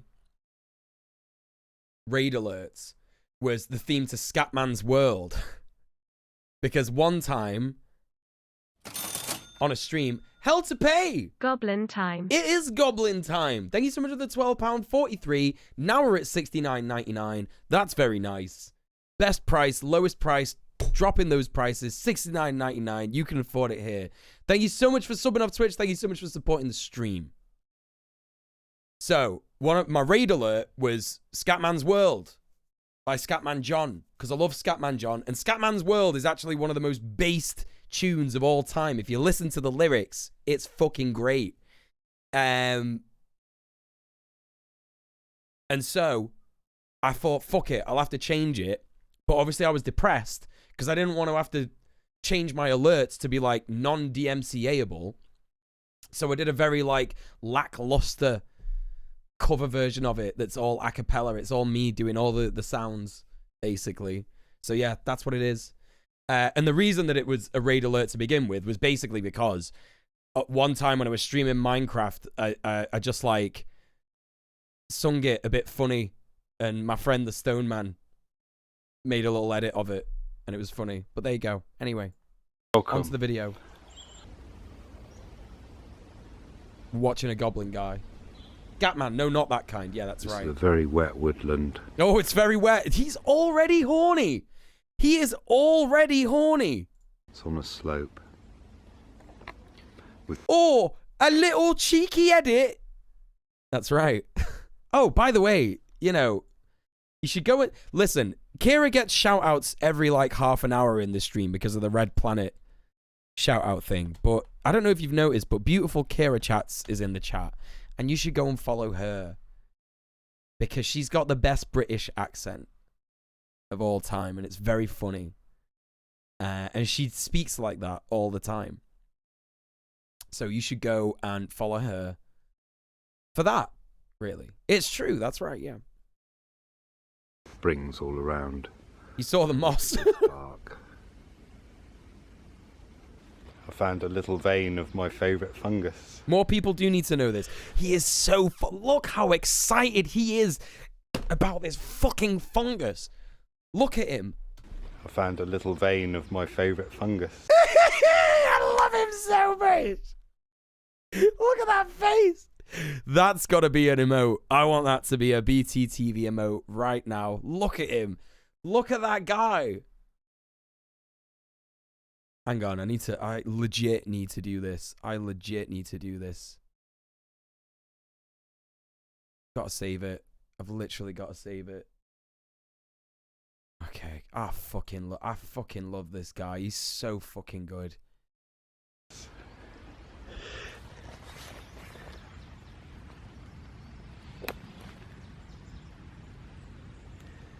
Oh, this is the best time to pop back in Rose and Kreutz. It's eating away this branch. Oh shit, I turned off the CC.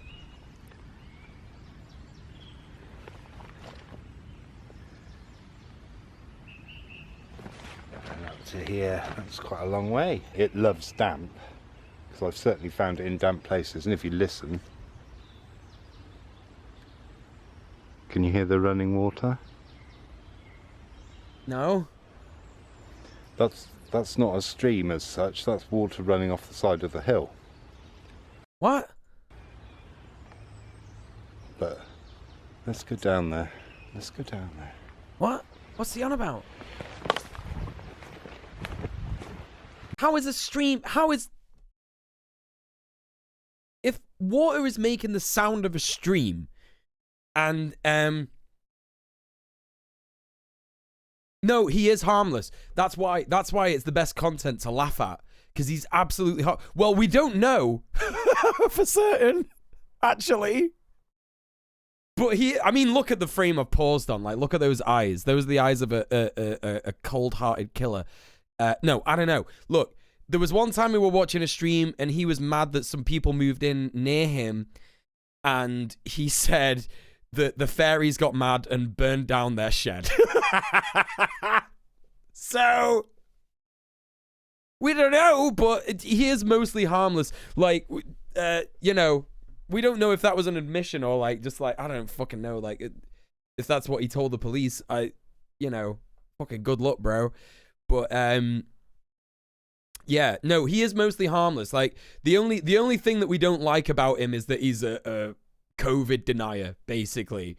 Like, we know he's a COVID denier, but we also know he's an anarchist, so he's just one of those crusty British anarchists who, like, lives in the woods. He doesn't read the papers, you know, and if he does read the papers, he's like, oh, it's all lies. So anything about COVID, he was just like, no, it's all bollocks, you know? It's all bollocks. Okay, so I suggest you go to the toilet. But he doesn't talk a lot about it, but, you know? If we look up there, see if we can get... We can fix him. We could fix him, yeah. He's fixable. Yeah. You see, there we go. In the middle of the frame there. That is a stream. That is a stream. Even if it was water... A stream has already imprinted upon the earth and usually stems from a large body of water or underground source. Water runoff from the hill is likely from watershed left over from rain, captured from plants or leaves. But that's one that's coming down, and then by the side of that. But this is a stream. And then to the left of that is this. That's coming down. I can see that would be like runoff or whatever. If all he does is take walks in the woods, COVID basically doesn't exist for him. Yeah, that's true. That's true. No, he doesn't use autofocus. He does it all manually. We've seen him do it before. And then we also have this one.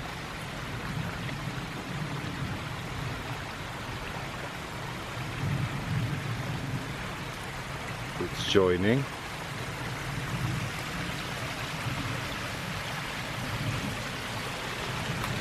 And they're joining. Whee! It's so wet in these woods. That's joining there. He is so horny. He is extremely horny. He's just pointing out water that exists. It's because for him, this is like looking at a gushing pussy. Like, that's exactly what this is for him. He is looking at porn right now. He is looking at, like, you know, just the filthiest, like, you know, getting spat on, like, getting cummed on. Like, he loves this shit. Like, this is exactly his vibe. I'm going down here.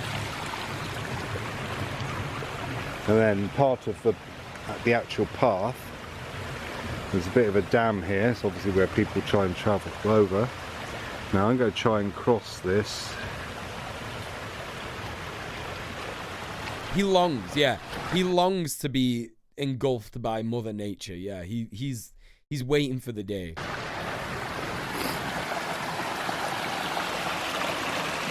Asexual and kind of relatable. He's an asexual icon.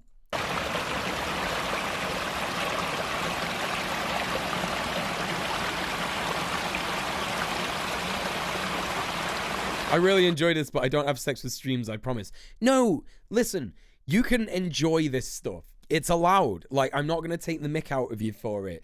It's just that this guy thinks that elves and goblins are real. Like, that's why it's extra funny. Like, all this is great. Like, I love this shit too. I love going out on walks and looking at nature. It's fucking based. But I do that without going like, oh, an elf lives there, or a fairy's down the road. Do you know what I mean? Or the fairies burned down my friend's house. You know? Here's a horrible looking fungus I don't think I've ever seen before. Look at that. That's pretty cool. I like that. Now that looks like the kind of fungus that will only grow in damp woodland. What if there are fairies? What will we do then? If there are fairies, I will eat my hat. I will eat my hat. This hat here, live on stream. I'll do it. I will devour this hat in front of you. But ghosts are real, by the way. Going right the way down. But I do believe in ghosts, and they are real. I know we're not in the wilds of Canada. I do believe in ghosts, yeah, and they are real. So, whatever. If you take the piss out of me, I will ban you from my chat. Or anywhere. But, you know, this is England. Fairies are just a stupid, made-up thing. They're just, there's no evidence for them. No one's ever seen one. But ghosts happen all the time. There's ghostly things happening regularly. Fairies could be real. They could be real. I know you're not taking the piss, but if they are real, I need more evidence of them. Fairy erasure.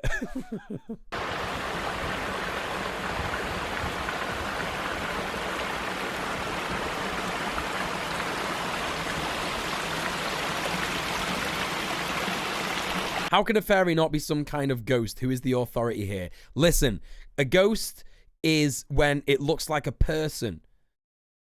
And a poltergeist is just like something different. A poltergeist is just like something that happens and we don't know what it is. We don't know why it happens. It might be like a thing from another dimension. It might be like an alien. We don't know. You know? But what if it's a dead fairy? Then it's a ghost fairy.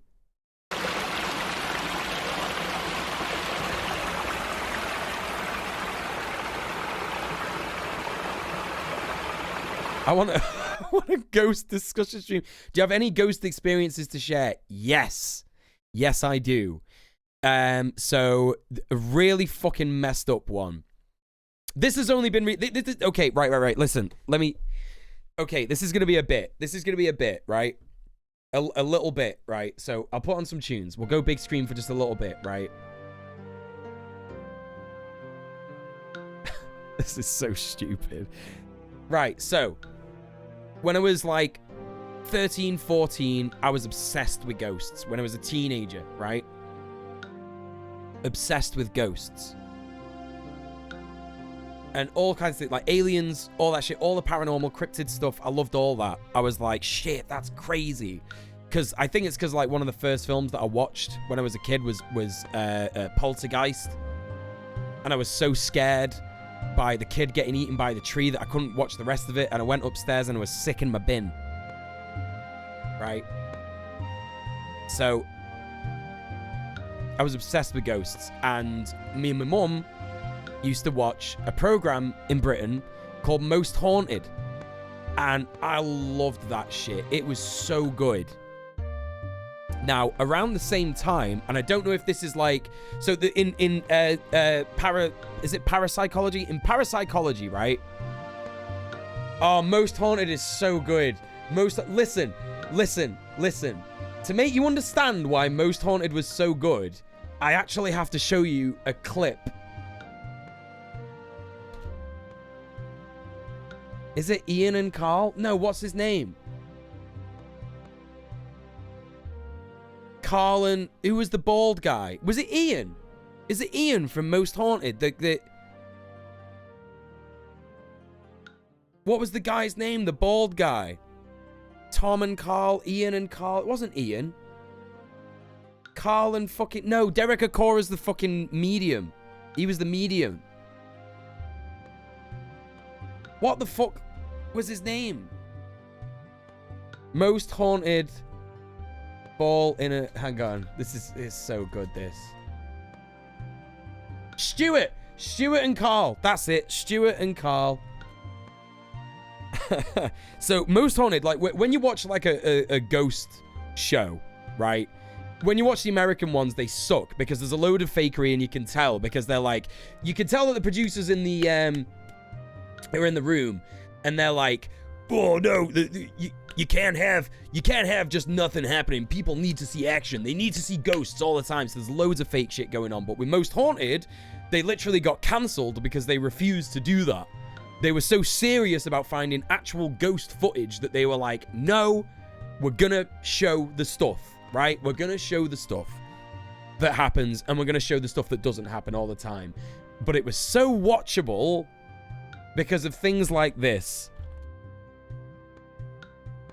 I hope that I can find this video from this Google, because if I can't, this is going to be really embarrassing. Videos. Oh, fuck. Oh, here it is. Here it is. Here it is. It's perfect. This is why Most Haunted was so watchable, right? Check this out. This is great. You know what, Stu? So they're in a graveyard. Now, this is 5p. Right? This is like 5 pixels. So you could just make out Stuart in the background there. Keep your eye on him.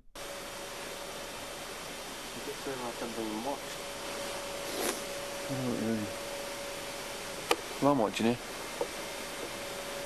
You'll see him when he moves in a second.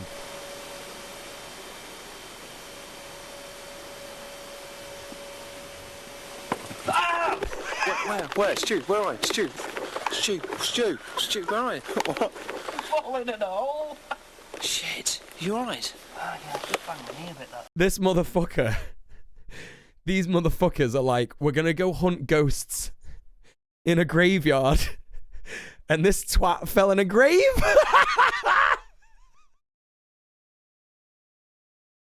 There's another one, and I wonder if I can find this. Now, content warning for arachnophobia. You don't see the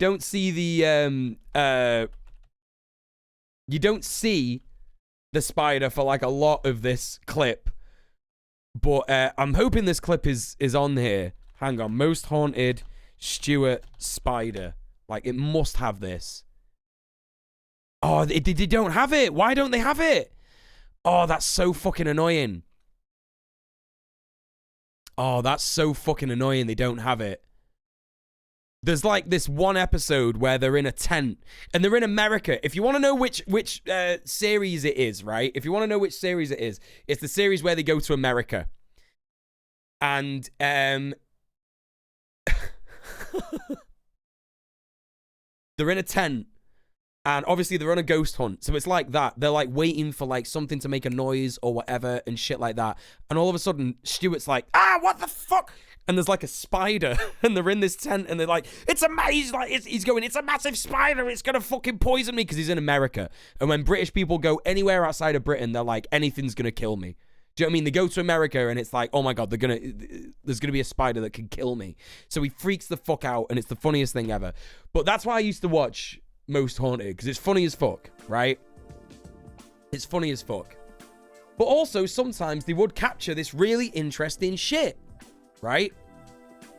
And so, fast forward to 3 years ago, just before the pandemic.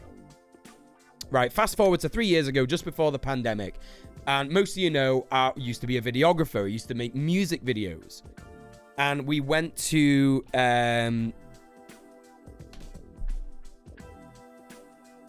we went to an abandoned mansion that used to be a Freemasons mansion and shit like that. Like, it was owned by Freemasons, or they had Freemason meetings in there or whatever.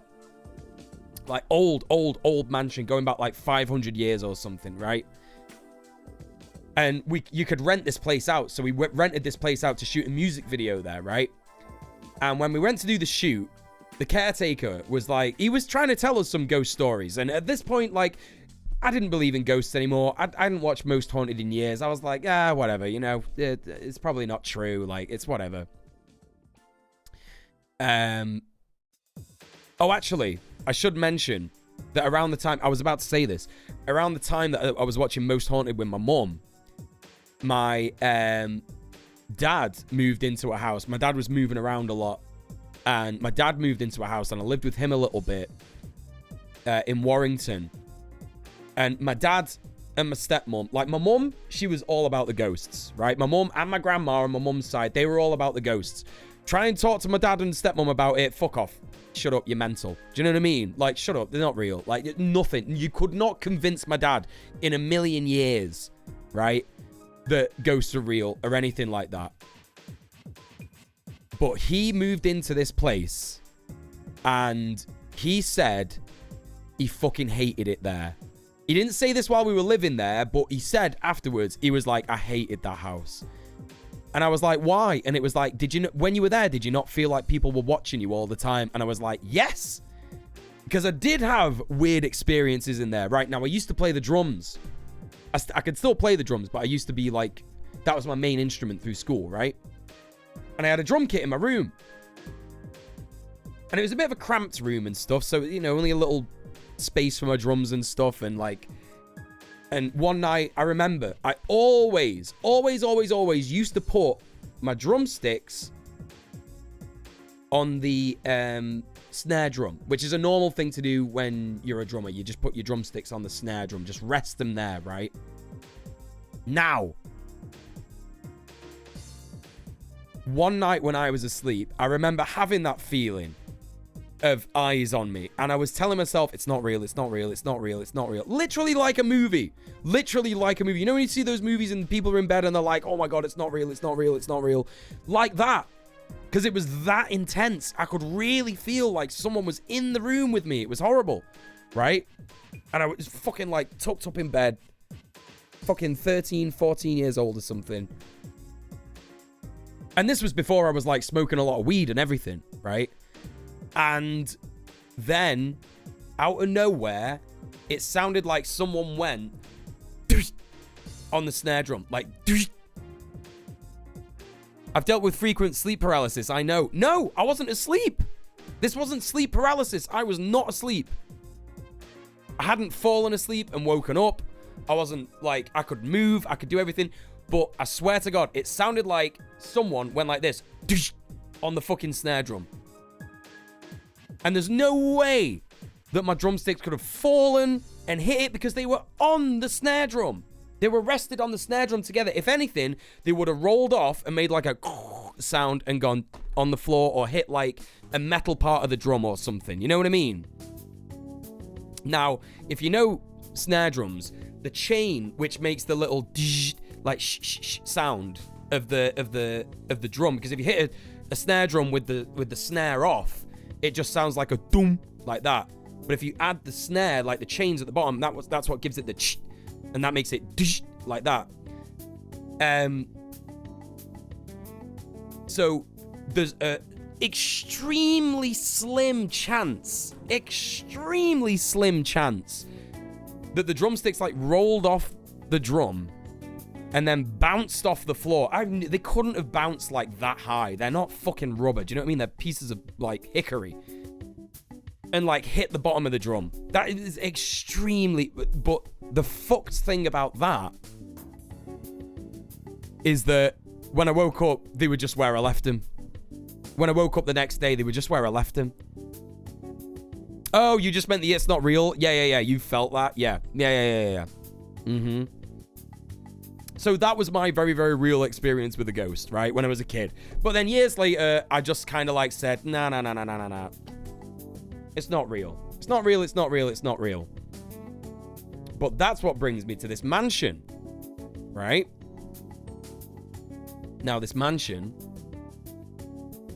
the caretaker was trying to tell us that there were ghosts. He was like, oh yeah, the lady there, she's, you know. A lot of people think they're awake when they're experiencing sleep paralysis. Yeah, but they've like woken up from being asleep. And I had not fallen asleep that night. And I didn't see anything. I know it wasn't sleep paralysis. I've never had that in my life. Never in a million years. And I've done like a lot of drugs. And I've got like terrible sleeping habits. It's never happened to me before, ever. And I know it wasn't because, like I said, this was when I was about to go to sleep. Anyway. So this caretaker was trying to say, oh yeah, the grey lady, she used to come downstairs when my wife lived in here, and oh, the cellar, that's terrible. And I was like, oh, fuck off. So I went in the cellar on my own. I was like, bollocks. So they went and you know, went around and, you know, saw the rest of the manor and stuff. And I just chilled in the cellar with the lights off for a bit. And I was like, nah, there's no fucking ghost in here. It's bollocks this. So I came back out. And then I had that feeling again. When I came back out of the cellar, I had that feeling again. Of like eyes on me. And it made me go, boom. Remember when you were a kid? At that house that your dad lived in? And I was like, oh, fuck. It feels like that. But I was shaking. I shook it off. I was like, whatever, man. It's not real. It's probably not real. And then I joined them back on the mansion tour, and they were showing us all these dilapidated rooms upstairs and all this stuff. And then they took us into this main big room where they said this was the banquet hall, like, and it was a huge, massive, long, big room, and it had these big, heavy tables in and these big, heavy chairs. And I know that they're heavy, and I know that the chairs and the tables are heavy because we moved a bunch of them to film, right? Remember that. I'm talking heavy, old, like these chairs and tables were made in like the 1800s, you know, from proper thick wood and shit, right? You know what I mean? I can't believe Muel almost became the first victim of a horror movie going into the cellar alone. I know. Right, so I'm going to try and get this wrapped up as quick as possible. So anyway, in that room, I didn't get this immediately, but in that room was where I felt that feeling the strongest. Like, the strongest. Like, you know, when I was saying I felt like someone was watching me. That was where I felt it the most. And while I was there, I lost my lens cap. Now, this isn't a thing that happens often. Because being ADHD boy, I knew that when I took my lens cap off, I had to put it somewhere where I knew I would find it again. Because otherwise, you fucked, right? And I always put my lens cap in my back pocket. Because I wear jeans when I'm out working. Never wear jogging pants or anything like that. Just like jeans with bunch of pockets. Because you need that when you're doing videography and filming and stuff like that. You know, some people even have like a belt, right? And I remember doing it. I remember putting it in my back pocket. Like, and I felt like I was going insane because when we were packing up to leave after the shoot, nothing happened in the shoot because we were focusing on the shoot. You know what I mean? Like, I've told you before about, like, you know, hyper focusing on the camera, making sure I'm focused, making sure I'm getting the panning right, you know, all that shit. But it comes to packing up, and I've got everything apart from my lens cap. And I go in my back pocket, and it's not there. And I go, oh, maybe it's in the other one. Oh, it's not there. Is it in the front? It's not in the front. And I start to panic, and I'm like, fuck, I'm going to have to get all my shit out again. And I did. Got all my shit out again, checked it again, everywhere. And I put my bag down, and I was like, what the fuck? And so I'm looking around the whole gaff, and the producer and the artist, they're in the car. They're done. They're ready to go. They're in the car waiting outside, and I'm looking around the fucking gaff on my own. So I went everywhere. And as I'm looking, a little voice in my head says, that's the ghost fucking with you. And I was like, no, come on. You've just put it somewhere stupid. That's all it is. In my head, I was like, ADHD mode. You've put it somewhere stupid. Don't worry about it. It's not a ghost. You know what I mean? It's not a fucking ghost. Shut up. I'm looking and I'm looking and I'm looking and I'm looking and I'm looking and I'm looking and I can't fucking find it. And I'm in that room. I'm in that room that was telling you about, the long fucking room where... And I get shivers thinking about it. I literally get shivers thinking about it. And I was in that room, and all of a sudden, I got the feeling that I'm feeling now, where I was like, my hair stood on end. I know I don't have any hair, but like on the back of my neck and like my fucking all over my body, like just a horrible feeling, like something's not right. You know what I mean? Something's not right. Something's not right. And someone was telling me, I don't know what the fuck, like if it was just my own intuition or whatever, someone was telling me, don't look at the end of that room. Don't look in the end of that room. You're going to see something you don't like. And I'm like, fuck. And I just got out of there, innit? Went back into the room where we had all our stuff. Got my bag. I thought, fuck it. I'm not going to... I don't care. I'll just find another lens cap. It doesn't matter. It cost me £1. Picked up the bag. There's my lens cap underneath my bag that I just put down after searching it. Now, I might have just not seen it. I might have been panicking and not seeing it, right? And I might have been imagining all the stuff about whatever, you know. But fast forward to a couple of months later. This is the extra fucked shit, right? This is the extra fucked shit. Couple of months later, it's the pandemic, and you know, looking for stuff to watch, and I've been watching Most Haunted, and I actually had watched all of the series of Most Haunted, and I was looking for more content, and I found that they have a YouTube channel, and you'll see here on the YouTube channel, when I typed in, all I did was type in Most Haunted, right? All I typed in was Most Haunted, and it comes up here, Most Haunted Halloween Special 2020 Violent Encounters at a Secret Location. Now, I'd forgotten at this point, but they told us at the mansion when they were giving us the tour that we're not allowed to tell people where it is because of some law in the caretaker's contract with, you know, renting it out to people or whatever, so that squatters don't get in, basically. I think that was the whole deal. And I'd forgotten.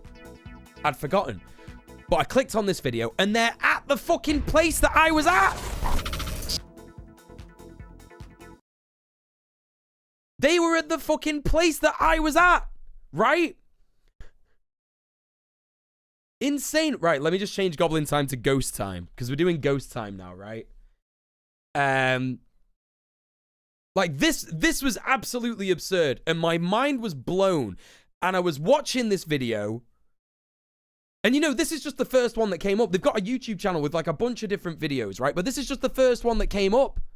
And that was spooky in and of itself, right? There's not a content warning for arachnophobia, by the way. That's not... We don't have that anymore. And so I'm watching this episode, right? Something so negative down there. Come on, man. Let me get to the bit. Let me get to the bit. So Over the years, they're going through it all, and I'm like, oh, this is great. Like, you know, they're filming it themselves. There's no big crew anymore. This is perfect. YouTube was made for them. It was made for their kind of a production, right? Because that's the thing about, like, you know, when you do a big production and you're like doing a ghost hunting thing, well, there might be people who are in the production team who are like fucking around or like making noises at the back and stuff like that. But if it's just like 3 or 4 of you, it's perfect. And if you've got like a bunch of cameras everywhere, then you know that people aren't fucking around, right? So they're going around and they're introducing the place and stuff, and she says this. would have worked and lived in this building, and some of them still remain, especially in the dark, twisting corridors. Not this bit. This is that room I was telling you about. This is that room I was telling you about. This is the big, long banqueting hall. It's so sad to see the decay of this beautiful building. This room would have once been the hub of entertainment and balls, women and men. And you see them fucking chairs? Old school fucking chairs. Like ancient fucking chairs. And the tables and shit, they're marked as fuck. Do you know what I mean? Dressed in their... Maybe not 1800s. Maybe late 1800s, like 1880s or something. But like old fucking heavy chairs and shit. Finery. Such memories and history was held here. The 2 curved tables behind me are from the Cunard Shipping Company. So can you imagine what energy they brought with them? Allegedly, this room has a violent... I met Yvette, yeah, Aslan. I met Yvette and Kieran O'Keefe and Carl at a book signing. Poltergeist, and some of the crew already had a taste of what it had to offer. So that's like the crux of this video. The crux of this video is that when they were going around, when the cameramen were going around filming B-roll in the middle of the day, because they do all their investigations at night, because a fake medium told them once that ghosts are more active at night, right? Which is bollocks. And this fucking proves it, right? Oh, this, like, as soon as I saw this just, like, fucking absolutely fucked me up, honestly. Because I know the layout of this room. And what you're about to see, I've got no reason for you to believe me. I'm not shilling anything. I'm not asking you to give me money because I'm telling you that ghosts are real or any of that nonsense, right? What you're about to see is not fake. And I know this because I know the layout of this room. And there's no fucking way. There's no fucking way this could have happened just by people fucking around. There's no way. So, and this is the first thing that comes up. The first thing that comes up is that when I'm watching this video, you've got to imagine me. I was in that room shitting myself. Like fucking filling me pants. Going, oh my God, there's something here that's weird and I don't like it. And, oh, you know. And so I'm just like watching this, and this is like the first thing that happens, right? The first fucking thing that happens, and they show you this room. It's a bit long, this. But, you know, obviously they're doing it to like build up tension and shit like that, and show that like they're filming the whole room and shit. But it's just like, I just fucking I shite myself so much when I was there, and then when I saw this. Because it's just like, you know, they're just filming a bit of B-roll. Like, this is the shit that I was doing. And this is why it's so spooky as well, because it's what I was doing when I was there. I was doing shots like this, you know, for B-roll. You know? So I know that when you're doing this shit, you are, like, focused on the camera. You're making sure it's in focus. You're trying to get your tracking sorted and stuff. Now, there is, like, a bit of a jump scare moment here.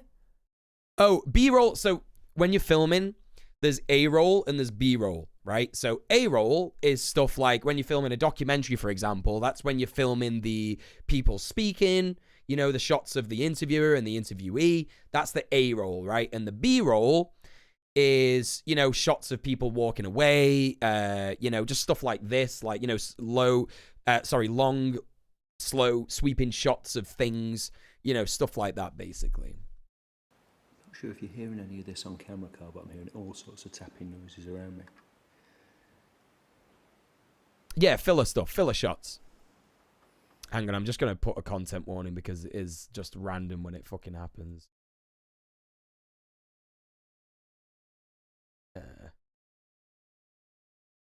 Hang on.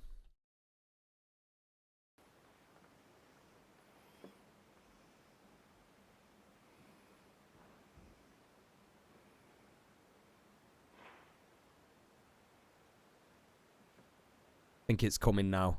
Brace yourselves.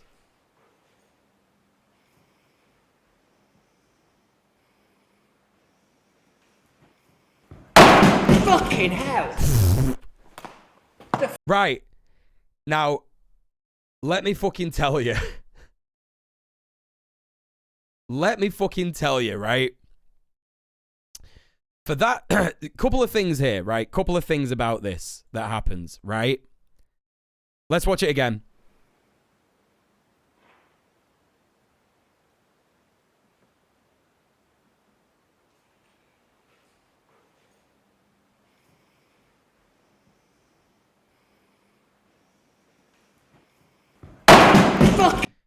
Now, you can see where that comes in frame.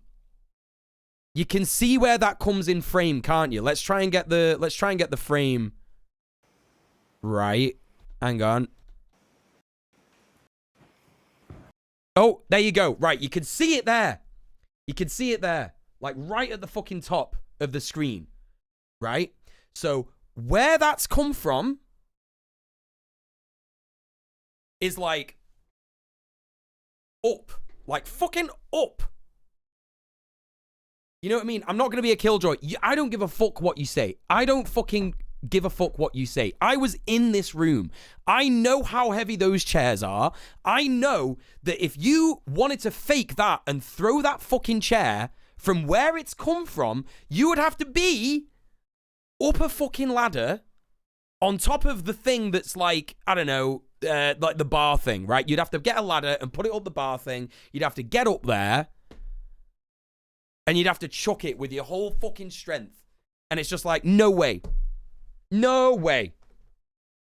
There's no way you can just fucking fake that. It bollocks. Absolute bollocks. See how it comes, like the trajectory? It just comes like, and it's heavy as fuck. Look how it lands. Fucking hell. Like, that's a fucking heavy ass chair. It's just fucking like, right? So, it's not just that. More shit happens. Carl?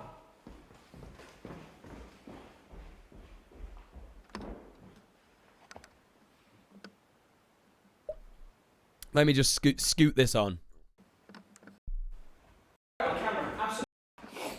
The camera was panning a shot across here, and this came flying through the shot. The lens cap, man. The lens cap. From over there somewhere, or from up there, I don't know. All I saw, no, I've just finishing the shot off, and it just came flying out of nowhere. Scared the shit out of me. Yeah, scared the shit out of me. Are you right? Yeah. No, it either came from up there, or it came from over there. Like, that's the thing. It just fucking... It comes from, like, up here. There's no way, man. There's no fucking way. You can see how he is. He's shook up. He's actually fucking shook up. Do you know what I mean? He wasn't expecting it.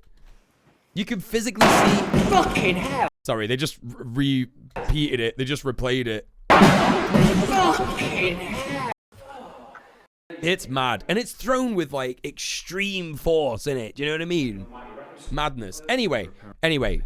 They're going on and they're, like, you know, filming more stuff. That's a fucking table. And then...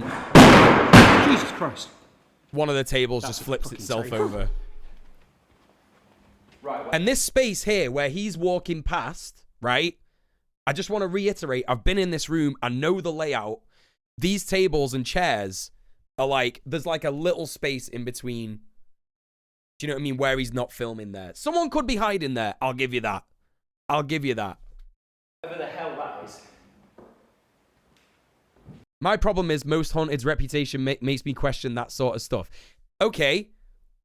So what is Most Haunted's reputation? Please let me... Because I am absolutely a skeptic, but I am a believer, right? You have to question that stuff. Because, you know, they want to make money. and shit like that, right? Get the shots. And I've questioned a lot of the stuff that they've done. I've questioned a lot of the stuff that they've done in the past, right? Derek Akora was fake as fuck. Derek Akora was talking shite when he was like being possessed and all that stuff. It's all just stupid. And that was the big thing about Most Haunted. They were like, medium on Most Haunted, exposed. But do you know who exposed him? They did. They exposed him.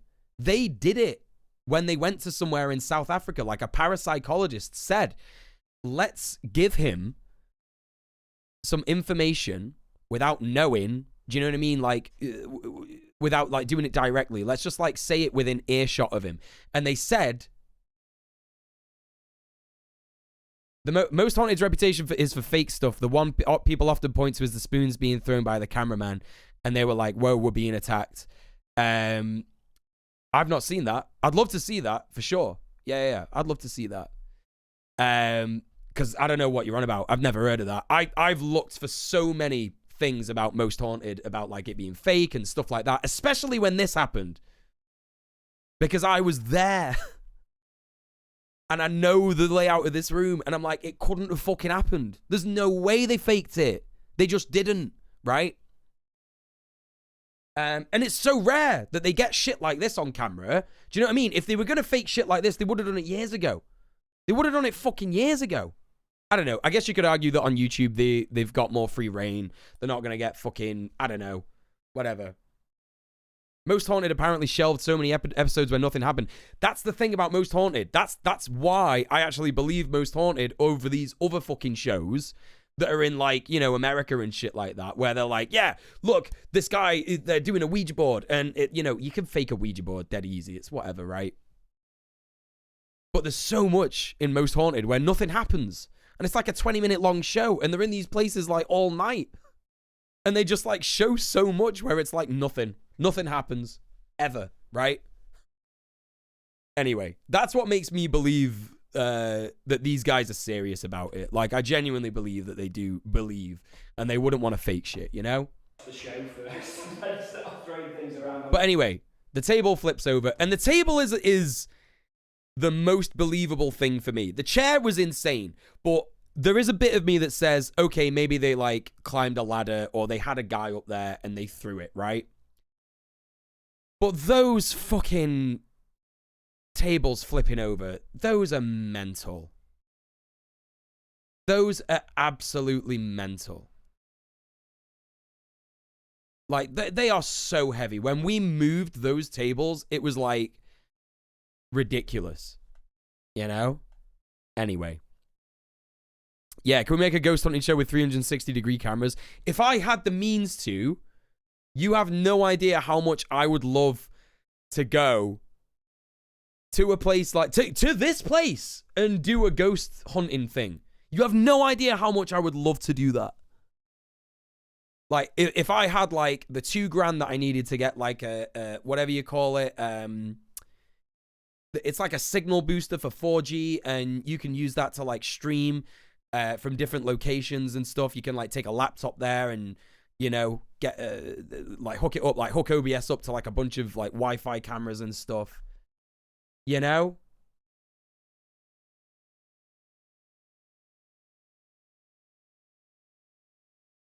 Standing on those tables and throwing overarm would give you that trajectory. Possibly, yeah, possibly. Possibly. But this fucking table, like, I just, honestly, so like, it's just so ridiculous. Anyway, so all that happens in this room. There's another one that I'll show you from, like, a different angle that they get.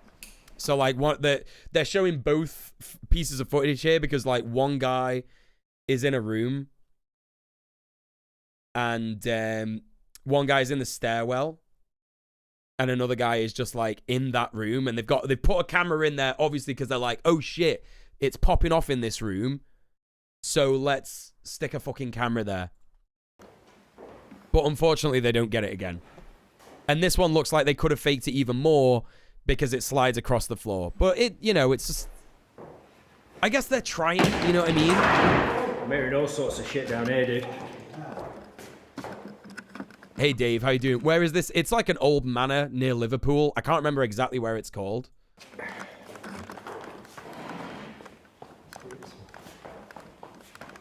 But yeah, it's madness. Anyway, listen.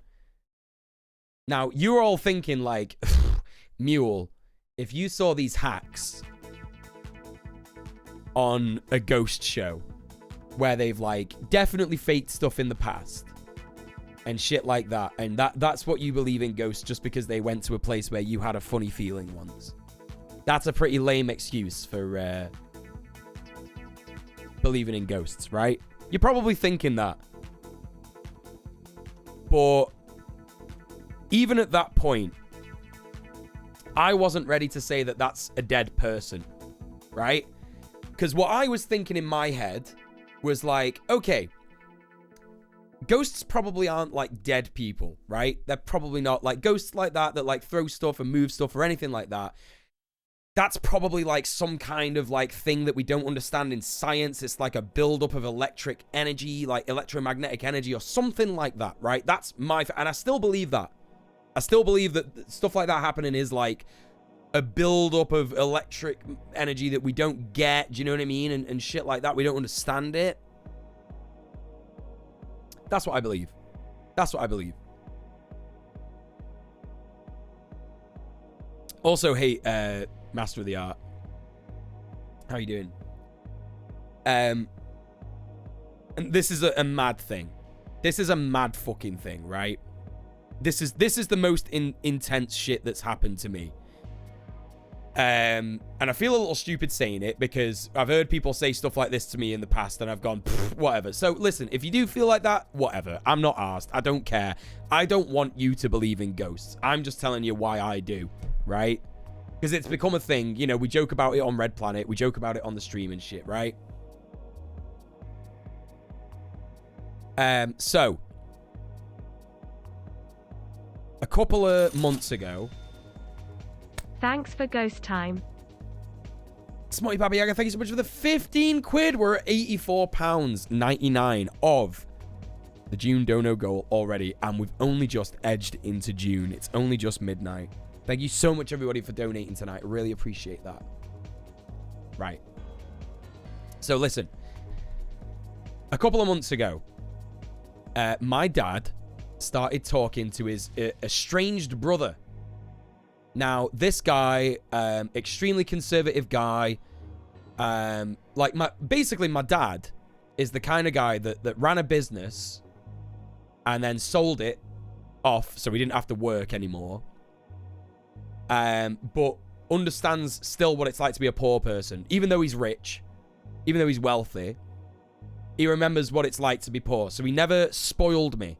Do you know what I mean? And he never let me have, like, you know, my way with money and stuff. Like, if I needed money, he would be like, right, come and work at the track. Right, come and work for me at my job.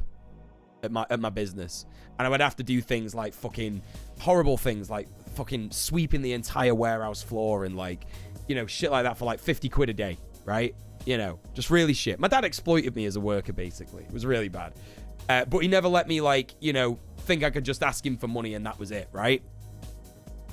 I've had a very privileged life thanks to him being wealthy, but he always reminded me all the time that, like, money comes from people doing hard work. And you know what I mean? Like, you've got to work.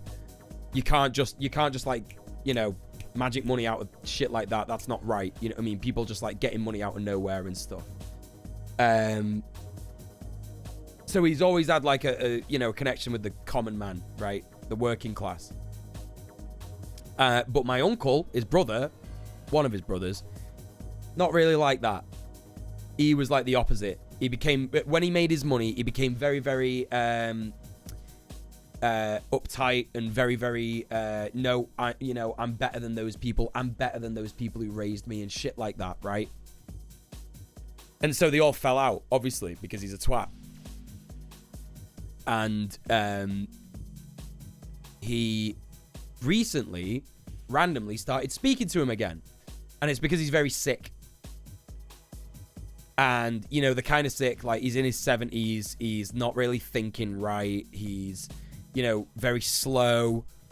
and he has to think very hard about what he wants to say, and it feels like he's getting dementia or like some other kind of geriatric illness that affects the brain. So it's like he knows he's on his way out, so he's trying to build bridges again. You know, or maybe he regrets the way that he was or whatever. We don't know really, because my dad's terrible at having deep conversations like that, especially with people he's fallen out with. So anyway, he started getting in touch with my dad again, and I just went over to my mum's, and I can't remember why I was at my mum's. And this is unrelated. I didn't go because of my dad getting in touch with his brother or anything. Like, I went to my mum's. I can't remember why. I think it was Christmas. It was either Christmas. Yeah, it was Christmas. It was Christmas. Hello, my old chum. Thanks for the follow. It was Christmas. And I went in my room, and it stunk of cigarettes, right? Like, someone had been smoking in there for fucking 3 years. And I'm an ex-smoker, and I used to smoke in my room, but since then they've redecorated it twice, and I've slept in there for years since I used to smoke cigs in that room. You know, like straight cigarettes, not roll-ups, like straight cigs, and they fucking stink. You know what I mean? Like horrible chemical smell, cheap cigs. And it smelled like that, and I was like, fucking hell. And in my head, I was like, my mum started smoking again, and she is smoking in my room. That must be what it is. She's smoking in my room to hide it from my stepdad, right? And so I come downstairs, and I'm like, have you started smoking again? And she goes, yeah, why? So I was like, fucking got you. Fucking got you. You've been smoking in my room. Why have you been smoking in my room? That's mental. She goes, whoa, whoa, whoa, whoa, whoa. Hang on. I only smoke 1 cig a week, and I go to the end of the road because I don't want Robert to know. And I said, right, well, you've been putting your clothes that smell of smoke in my room. And she goes, no, I've not. And I'm like, right, come upstairs with me now. Like, she used to do this with me. She'd be like, come upstairs with me now. You tell me that room doesn't smell of smoke. I was doing it to her. So I made her come upstairs and smell the room.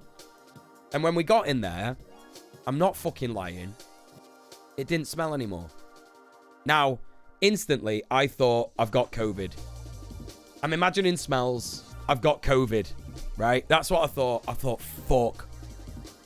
But then, I thought I had a test before I came that day, and I wasn't positive. So I'm like, hang on a minute. No, I've not got COVID. What the fuck's going on? It definitely smelled of cigs in here when I got in here. That's mental. So anyway, later on in the night, I'm just chilling. Me and my mum are watching telly. And all of a sudden she goes, I can smell it. I said, what do you mean you can smell it? She goes, I can smell cigs. And I'm like, no, shut up. No, you can't. Fuck off. You're just taking the piss. And she's like, no, I can smell it. She goes, come here. And I got there and I couldn't smell it. Right? A couple of weeks later, after Christmas, it's all gone. After Christmas, I'm back at mine. And I'm having a particularly bad night mentally. And sometimes when I'm having a bad night, I give myself a pep talk in the mirror. I'm sure you can all relate. You know, telling you could do this. You could do this. You could do this. You could do this. You could do this. You could do this. You could do this. You know, really like telling myself, like, you got this. Stop worrying about it. It's going to be okay. Right? All of a sudden, as I'm doing this, out of the corner of my eye, and this is a bathroom that I don't use. I've got 2 bathrooms in the flat. I've got one next to my bedroom, ensuite. I use that. This is like a 2-bedroom gaff. I use this room for my streaming, right? I don't use that fucking bathroom. And I saw what looked like steam, just kind of like, I don't know how best I can do this with the green screen, right? So like, here's the wall, right? Where the edge of the green screen is, right? And it went like this. Right? Just like that. And I saw it with my own fucking eyes. Not the corner of my eye. I was like, And I thought, what the fuck was that? No idea. Mental. Right? Never seen anything like it in my life. Shat myself. The ghost of Siggy's past. Well, listen, because I had no idea about this, right? I wasn't thinking about anything like that, about the Sigs thing. I thought I had COVID, and that was it, right? Right? So then, another couple of days later, and my dad comes to the flat to help me, can't remember what it was. Got some panels in the kitchen that were fucking around, and I said, I need a drill. And you bring your drill around, and he brought his drill around, and we were going to go for coffee and all. And so my dad was round, and I was telling him about that time at my mum's, because I had that moment in the bathroom fresh in my mind, and I was like, I'm freaking out about it. I'm freaking out about it, you know? I was like, it was weird. And also this thing happened at my mum's where I was smelling cigs. And me and my mum both smelled it. And then, as soon as I started talking about it, it happened again. And I was in my gaff. I've not smoked in here in fucking years. Years, right? So, you know, I was like, it's happening now. And he said, what do you mean? And I said, come here, can you smell cigs? And he goes, yeah. So I knew it wasn't me. I was like, what the fuck? And I ran to my window because I thought, like, sometimes the smell of cigs comes in from outside when people are smoking outside, you know, with the draft. And I looked all around, and there was no one on the street, no one in the little alley next to the gaff, no one in the other flats hanging out the window smoking. And then the smell went again. And I'm like, what the fuck? And my dad turns round to me, and he says, oh, that happens to me all the time. I said, what the fuck are you talking about? That happens to me all the time. He goes, oh, I'm always smelling cigs randomly. And so I'm on the phone to my mum, and I'm telling me, I'm phoning her while he's there, and I'm like, he's fucking smelling cigs. Me and my dad both smelled cigs again, like me and you. And my mum said, and she's not spoken to me about ghost stuff in years, but my mum said to me, maybe it's your granddad Ted or your gran, because they used to smoke a lot, and maybe they're just telling you that they're here because they know that Eric's on the way out. Because they know my uncle's on the way out, and they were saying, right, just letting you know we're here. We'll be here for the funeral. And I'm like, what the fuck do you mean? Right? What the fuck do you mean?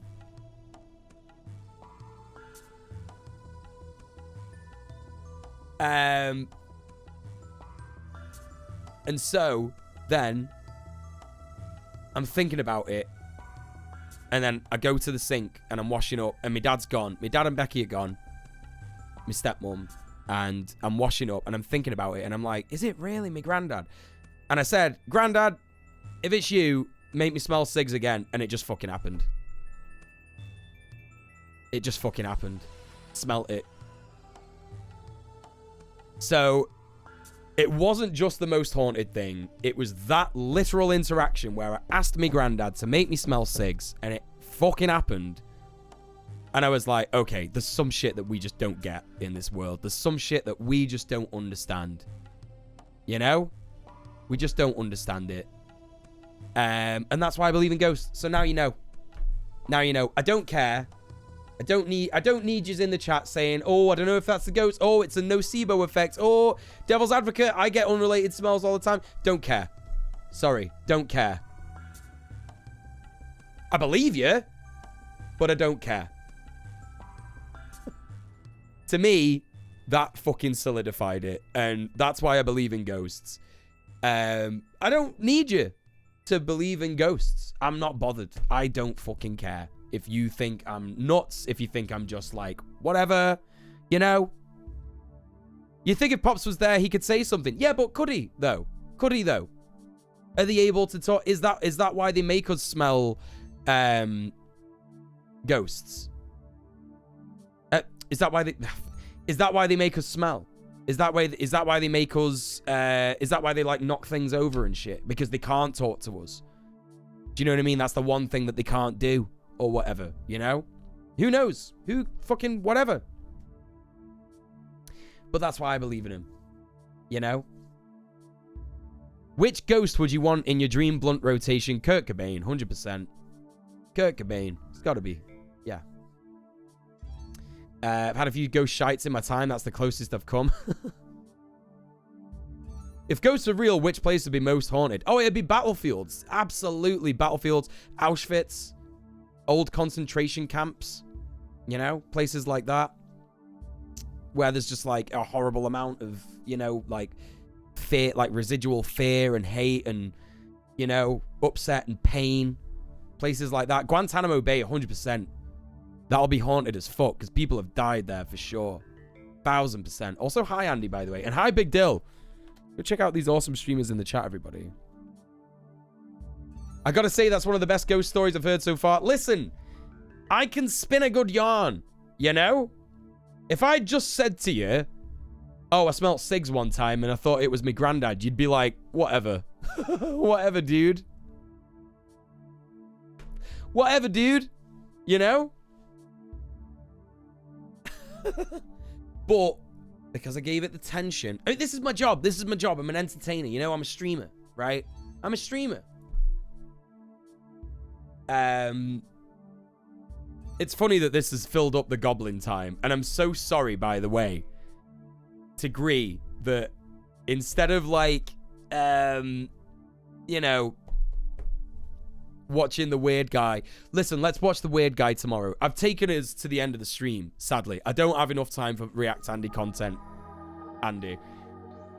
Put it in the content suggestions in the Discord. Please, please, please do it. Agree, we'll watch that shit tomorrow. I'm so sorry that we just like fucking, you know, have... Yous all had ghost time as well as goblin time. Ghost time is good. There's interesting folklore about the creatures that live around old battlefields. Oh, yeah, for sure. I love that shit. Battle in East Sussex. Yeah, for sure. Uh-huh. The beard has stayed. The beard has stayed, yeah. You love ghost time, too. Listen, I'm glad that you enjoyed the ghost story. Stories. The stories about me on the internet made into video. Wait, what? I hope they're not horrible and harassful. That would suck. Red caps and something about vampire trees. Oh my god, that's in Berserk, the vampire tree thing. The perfectly reasonable explanation for all those phenomena is History Channel theme music. Aliens. Oh yeah, well, you know, I totally believe in aliens, for sure. Absolutely. If I only believe in ghosts like a tiny bit, and even them I'm like extremely skeptical and I'm not sure about some stuff, like the poltergeist stuff, I absolutely believe in aliens, 100%. There's been way too many, like, documented instances of, like, police reports and shit like that. And if they're not aliens, then they're, like, CIA experiments or whatever, you know?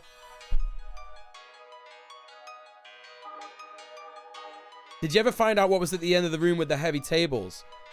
No idea.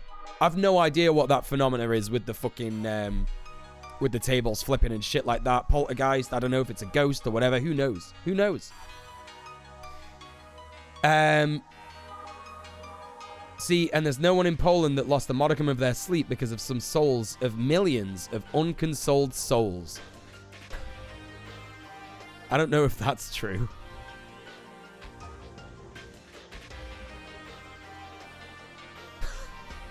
Literally no one in Poland has had a ghost story. It just, no one in a country with like millions of people never had a ghost story.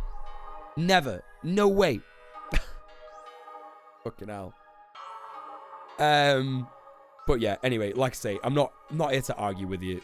Whatever, it doesn't matter. There's also that, like, it's something that people say. Vordrella says, turn on all my lights, by the way. There's a lot of unknowns that get categorized as ghosts that may be different things. Yes, that's right. That's right. Google Polish ghost story.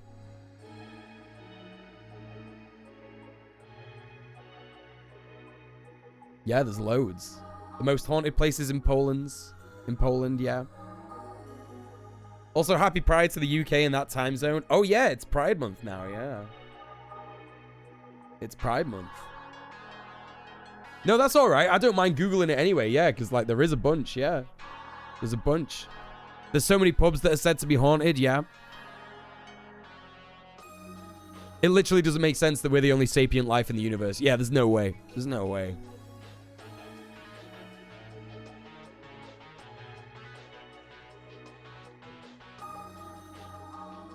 Yeah, it's Pride Month now, gang. Here come company Pride logos. Yeah, that's right. Well, I guess I'll end the stream on that. I guess I'll end the stream on the note of, listen, you know, this Pride Month, we've got to amp it up, fellow gays, right? Because the attacks on trans people have been, like, the most intense that they've been in a long time right now. And, you know, that, like we've been saying for ages, it's bridging into anti-LGBTQIA plus hate in general. You know, even if you don't believe that when they attack one of us, they come for all of us. Pride was a protest. It was started by a black trans woman. You know? And it has always been a protest, and it's always been about speaking truth to power. And if you're an ally, yeah, it's time to be loud about your support of queer people. It's time to be loud about your support of trans people. It's time to be loud for your support of, you know, because your voices matter as well as ours. We're always shouting about this stuff. Well, not all of us. Some of us are dickheads, but, you know, your voices matter as well. They're loud, and you are in the majority. You know, if you're a cis-het white guy and you're an ally to queer people, make it known. Do something for the queer community this Pride Month, right? Don't just, like, say something on Twitter. You know, get out there and get involved in a Pride March. Doesn't even matter if you have no friends who are going to be there, right? Just go and show your support. You know, all this stuff about, like, you know, queer people being, like, overly sexual and all that stuff, it's bollocks. You're not just going to get, like, fingered or something. A leather daddy's not going to come up to you and just put his hands down your pants and finger you. It doesn't work like that. That doesn't even happen to fucking gays at Pride, right? Well, it does at some of the parties later on, but that's another story. But yeah, it's super important for you to be okay with yourself about looking out for queer people, you know? So, I always wondered if it would be intrusive to join or not. Absolutely not. No. We want cis-het people there to come and see that it's like we're just normal people. That's what we want. As long as you don't make it about yourself, and as long as you don't try and police anything that's going on there, come and get involved.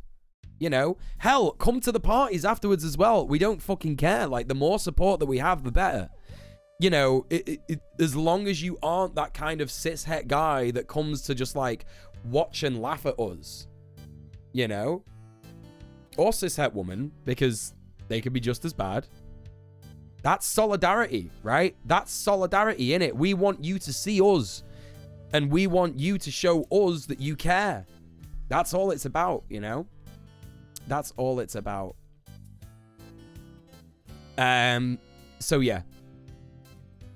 That's what we're going to end on. That's what we're going to end on. I'm sorry we didn't watch a lot of Goblin Guy. Come back tomorrow. Come back tomorrow. And we'll be watching more Goblin content. We'll be watching the new Goblin content that Gree's given us, as well as the news. And we're also going to be watching FD Signifier's new video on the Manosphere. Now, stick with us, gang, because we're going to go and raid somebody. One of our beautiful friends that streams in the Twitch land, in the Twitch place. Who are we going to stream? We're going to stream our Queen Pib. Our mate, Queen Pib. Queen Pib is absolutely delightful. She is a drag queen. She's streaming some Grand Theft Auto 5. I don't know if she's doing roleplay. I don't know what I don't know. The stream title is Drag Queen Says Back in Her Day 2014. So that's what we've got. That's what we're going for. That's what we got. But thank you so much, everybody. Thank you so much, everybody, tonight for being here. You know, like I said, absolutely shat myself that, you know, there wouldn't be anyone here. There wouldn't be anyone, like, coming out to the stream because I've not streamed for fucking... for, like, a whole month and shit like that. So, thank you so much for destroying that, like, absurd notion in my head and shit like that. Thank you so much for all the subs. Thank you so much for all the bits. Thank you so much for all the donos off stream, especially. And thank you so much for just being cool. Coming in, you're ending. Catch you next time. Sorry about that. Sorry about that. It's lovely to see you back. It's lovely to see you all back in my chat. We have a raid message for you. Don't forget. Don't forget, copy and paste that into your copy and paste clipboard. And if you're not a sub, copy and paste that one. Who is that? Spud with the 10 quid. Thank you so much for the 10 quid. Just a little cheeky little donut at the end of the stream there. Right. I love you all very much. Mwah. Stay excellent to each other. Peace, peace. New video next week on Monday or Tuesday. I'll see you tomorrow for another stream. Bye, bye, bye, bye, bye. Red Planet on Sunday. Red Planet on Sunday. Good night, good night, good night, good night, good night.